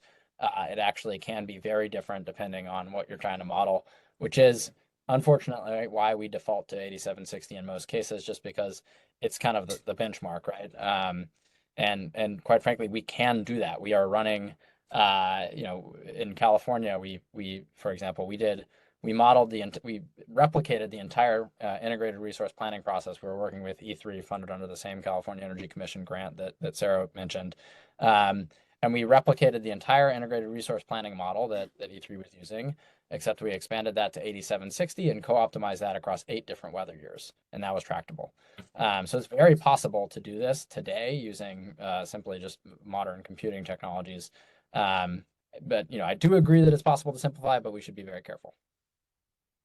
Thank you for that extremely thorough discussion about the modeling barriers right now and how to potentially break that down. I think I see after that discussion, there's about 120 people on this webinar, and I think we are all now in the top 125 people in the world at modeling long duration storage. So thank you for that. I think that was the first kind of barrier that I had seen that I want to talk through, the understanding, modeling the value of the grid. The other two that I want to talk through briefly were the technological development and cost reductions that we need to see. And then lastly on markets. But I want to start with maybe Ramesh and Sarah to ask you, with all these different technologies out there, it sounds like there's maybe a few that are ready to be deployed at scale, but do you think in general to hit the types of gigawatt scale that we need to be deploying across the country of long duration storage over the next 15, 20 years, is more, say, research and development funding or demonstration funding today, is more of that money required today, in your opinion, to make sure we reach that scale that we may need in the future? Yeah, I'll go first. Okay, that's a good question, actually. Before we go on, just one point. Modeling is great, but modeling is as good as the inputs you put into it. So, like, what kind of technology you take, and what is your battery round trip efficiency, what is your rate of charge and discharge, and what is your self-discharge. All these things need to be properly put into the model, otherwise you get junk in, junk out. So be careful, even if you use very extensive modeling. You're asking about the question on what technologies are ready, trying to commercialize, right? Earlier stage. Mike really at California is very excited actually with a couple of these technologies from EOS, the zinc bromine static battery, and red flow zinc bromine flow battery. The reason he's saying is actually the costs are very similar to lithium-ion battery right now, and there is a potential to go down. And then another one they are funding is zinc air battery. And thermal storage, they're looking at Antora That's one, but there are a couple of other ones they're also doing with the Ronda energy. And of course, Malta is also in California. Thermal energy problem is it's good for like a little bit larger storage. If you want to very small duration storage, is not very ideal in the sense you have a lot of insulation losses, right? You need to protect against. So if you are a large volume, then you can have a volumetric efficiency in thermal efficiency. And two, if you put them close to the plant where they use the heat, then they are more efficient versus putting it somewhere else and they don't have much use for it. And then compressed air is still people talking about it, but I haven't seen a whole lot of demonstrations. But there's variation of compressed air is CO2 actually, working fluid instead of air. CO2 is that energy dome. They're putting some demonstrations in Italy. So it needs to be still worked out. They claim actually CO2 is much easier to work than air because it's cleaner fuel, cleaner media, they can use it. And then electrochemical, there are several other batteries like sodium sulfur battery. They have been in market for a long time, right? NGK put in several units. They had some accidents and then, but they worked out the technology. Now BASF is licensing the technology and then trying to commercialize it. Then of course, sodium ion batteries are coming up. They're knocking on the door of zinc, lithium ion battery. So we have to see. Then few other things are actually zinc nickel and zinc manganese. A lot of progress is happening in those areas. They are right now targeting the data centers storage. But the thinking there is, if the technology is proven, if the cost is reduced, then they can go into long duration energy storage also. So we have to see where they go. And to follow up on the other part of your question, I think we probably all agree that more demonstrations are still needed. These technologies are not yet at the point where they're really ready to ramp the investment that's needed to ramp these at the scale that we're looking for is huge, and we need to de-risk them before we can expect to get the sort of billions of dollars that we would want to see invested in the long run. There's so many, as we just heard, there are so many different technologies out there, and as a society, we've done actually very poorly at predicting which ones will be the winners. And so we should be trying to invest and giving each of the different ones a chance so that we can see then which ones will be the best ones to scale. Because the modeling is useful, but there are also issues that you have when you start putting in the field. Do they actually perform reliably in the way that you hoped when you modeled them? And so being able to demonstrate that and giving the investors confidence is really important, I think. No, great point, Sarah. Yeah, I absolutely agree. Yeah. So it sounds like, yes, there are a lot of technologies that do need not just more, lab scale R&D, but we need to start getting a lot of these ones that are close, just getting them out in the field, just start using them, figuring out how they need to make money and how they actually get constructed and upgraded. That's very helpful for us to know. The final kind of barrier that had been touched on was the markets themselves.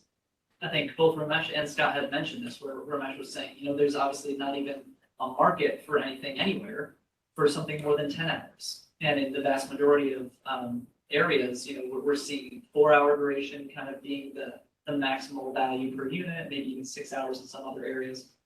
And so that really kind of hinders the ability to monetize additional value for what this technology is actually best at, having long duration firm capacity. Those, in Form's case, those last 94 hours have essentially zero additional capacity value over the first 6 in the NISO's markets right now. So I kind of wanted to ask, is there something we need to do in those markets to change the capacity valuation? Is there something more specific than just kind of shaking our fists at that today? And if there is something, please, in your answer, keep in mind that the capacity accreditation, the way the capacity markets work, also flow down through and impact the shorter duration assets. and even in some cases, the intermittent resources. They're all based off of the same type of capacity construct. So if we make the decision to move a full capacity credit to be only 100-hour resources, that's going to crush, 4-hour duration resources that we may need. So is there a way to kind of, walk that tightrope and kind of make everybody happy and still build the grid that we need? I can take a pass at that. I think it's a really important question. I'm glad you're asking it. I would say that, if we had all the answers, we'd be shouting them from the rooftop, but we certainly don't. I do think that there is an emerging consensus that something is broken, right? You see, again, I just think that it's in the data, essentially, right? You have markets like PJM and the Southeast, CERC, et cetera, where on paper, they have massive reserve margins, right? On paper, they have huge amounts of megawatts, not just megawatts, accredited capacity, right? Megawatts multiplied by their effective load carrying capability, ELCC. And yet, they are still facing reliability challenges, pretty critical reliability challenges and outages during inclement weather and during these storms that the system is facing. California is a similar story where on paper they have a massive reserve margin, and yet when there's a multi-day heat dome event, they faced outages in 2020. So I think that the writing is on the wall. That the data is there. It's telling us that there is a problem. I think recognizing that we have a problem is step one. And so I'm glad you're asking it. I'm glad we're starting to kind of see these issues. Related to that, I think we're starting to see some movement in some of these markets. If you look at PJM's proposal, for example, for how to evolve capacity accreditation to move towards more of like a marginal reliability impact type structure. The impact of that, unfortunate for a developer of short duration storage, is that it would take the value of a 4-hour, or the ELCC, the effective or the accredited capacity of a 4-hour battery, from something like 95%, which means for every megawatt you deployed, you get paid for 0.09 or for 0.95 megawatts of capacity. You take that from about 95% down to about 50% today, and in just a few years. So we're starting to see some markets try and make some moves. My expectation, what I think we would suggest, is actually tailoring products for the problem that we are trying to solve. So capacity is really good at kind of hitting your average peak. And that's essentially what ELCC tries to do. It says, what is your average availability during net load periods, or periods where you need the thing, essentially. But what it does not do, what it explicitly does not do, is capture the types of resources and the types of performance you need during tail events like multi-day renewable lulls or winter storms, et cetera. Because what ELCC says is, I'm going to take your average availability, divide it by a perfect megawatt, or the availability that a perfect megawatt would have had, and give you that number. But it doesn't say, and we've done a lot of modeling around this. I have some slides, but I promised I wouldn't pull them up, that show that you can get almost identical ELCC values and actually have essentially zero availability during multi-day periods of low renewable gen or net load periods where, like Winter Storm Elliott, Winter Storm Uri type events. So I think what we need to do is start to recognize that ELCC-based capacity accreditation does not solve that problem. Kind of solves the peak megawatt problem, but it doesn't solve this winter storm problem, and start to procure for that, which would mean looking at products like what Texas or like what ISO New England are exploring. ISO New England has long had this winter fuel security challenge, and they have looked, they are trying to procure for resources that can guarantee a certain amount of stored energy during critical periods.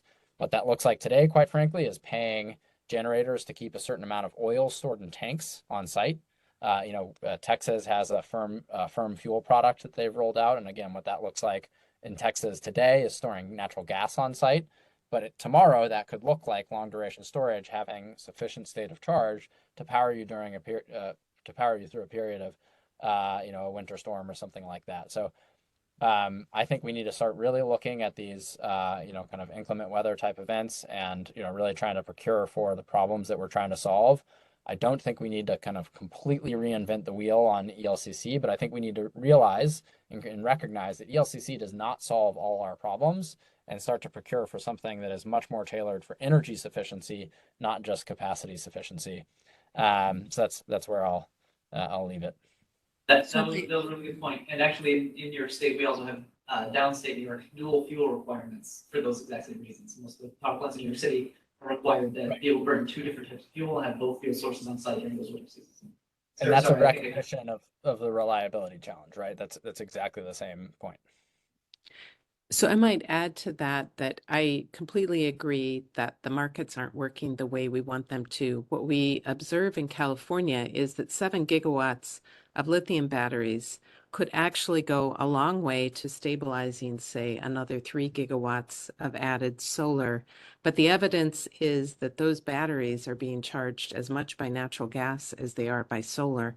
And so it's not clear that they're being used in a way that really motivates putting in more solar. Instead, they may just be helping to balance things with the natural gas plants. And that's not really our desired outcome. Yeah, the question of what it's charged with is really important.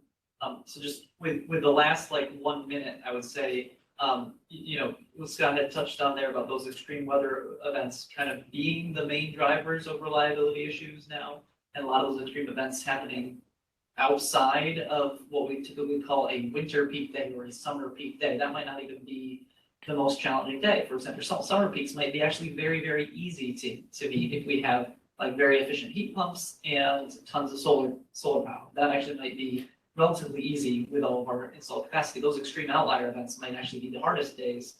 And yet an individual market-based mechanism to procure things on a daily or monthly basis may not be able to reflect that accurately. Does that call for a different type of maybe cost-based procurement or rate basing of these types of technologies instead as those types of transmission or baseload type reliability assets? Or do you think this can be solved with a market-based solution? Let me take on. Okay. Go ahead, Ramesh.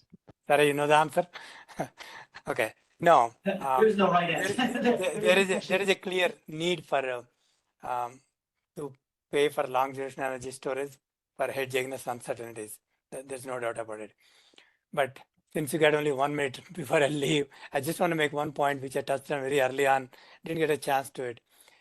I think it is important for New York to look at it pumped hydro storage, because New York has so much hydroelectric storage, right? So I know pumped hydro is different from hydroelectric, but if we add reversible, you have to look into some feasibility. Add reversible pumps and add a bypass to the hydroelectric. Can you use that resource for more about storage than generation, and then use solar and other things for generation? How does it economics works out? I think New York should do that modeling part of it, simply because you have a lot of hydroelectric. So you should really take advantage of this pumped hydro storage. So I'm sorry, it's a different topic, but I just want to make that point because a lot of New York people are here, policymakers. I think you should look into that aspect. And Scott, did you want to close us out with one last thing before we wrap up? Yeah, I guess I think there is a possibility to build a market around this. Again, while it's not perfect and it's really focused on natural gas today, Texas ERCOT has built a firm fuel product and they've run auctions for that. So I think there are kind of frameworks that you could lean into to do market-based procurement. And I really, quite frankly, I think that's going to be necessary because while Form Energy would love for New York to say, we're going to go contract for a bunch of Form Energy batteries, we recognize that that's not reality, right? It has to be technology neutral. It has to be kind of service oriented and need oriented. So, I think it really has to be developed in a market way. And further, the transmission specific use case is just, while I do believe that long duration storage has a role to play in kind of optimizing the use of the transmission network, that's not the only role it should play. It can do a lot of things for New York State. And I think if it's procured under, kind of a transmission focused construct, then the state wouldn't get all of the value out of the resource that it could. So that's what I would say there. Awesome, thank you. And with that, I think we're gonna wrap the panel, get some of that time back. Thank you so much, the three of you, for joining. I think it was an excellent panel, and I think I'm really lucky to have you all here today. I just want to wrap by kind of summarizing what I think we heard from this panel before I hand it over to Justin for the closing remarks. We basically heard that there's a lot of technologies out there right now that fall into that bucket of long duration energy storage. Some may have the duration long enough to be able to match that gap that we discussed earlier this morning. There is, some barriers we have to overcome in terms of growing our understanding about where this fits, what programs we need to support these. Some of those technologies do need additional R&D funding to make it to scale and begin to demonstration, so figure out how those work. But we are still optimistic that if those things can be resolved, there's going to be plenty of megawatts available to us if we're willing to kind of plan accordingly around long duration storage to have them available when we need them in the 2035 to 2040 timeframe. So with that summary, I kind of want to wrap up the long duration storage panel and hand it back to Justin. Thank you, Schuyler. Thank you, panelists. Thank you, any other panelists who are no longer in the speaking chair, but have contributed today. And thank you to everyone who showed up here in New York City and in Albany and online, and for rolling with us as we encountered small hurdles here and there. I don't have much to require you to stay seated for. Just two quick items, and then you'll get some minutes back. So you're welcome. And those items are mostly repeats of things you've heard regarding the fact that, yes, we're recording, yes, it will be posted. They relate to the timing of those postings. So we're not able to turn this around right away. It's going to be a few days. But in a few days, you will be able to access and send to your family and friends video recording of this proceeding and compiled presentations from all of our presenters. So those materials will be made available, and share them with the world, if you please. Thank you, everyone. And we will look forward to seeing maybe all of you, maybe more than all of you tomorrow, starting at 9:30, to talk about generation technologies.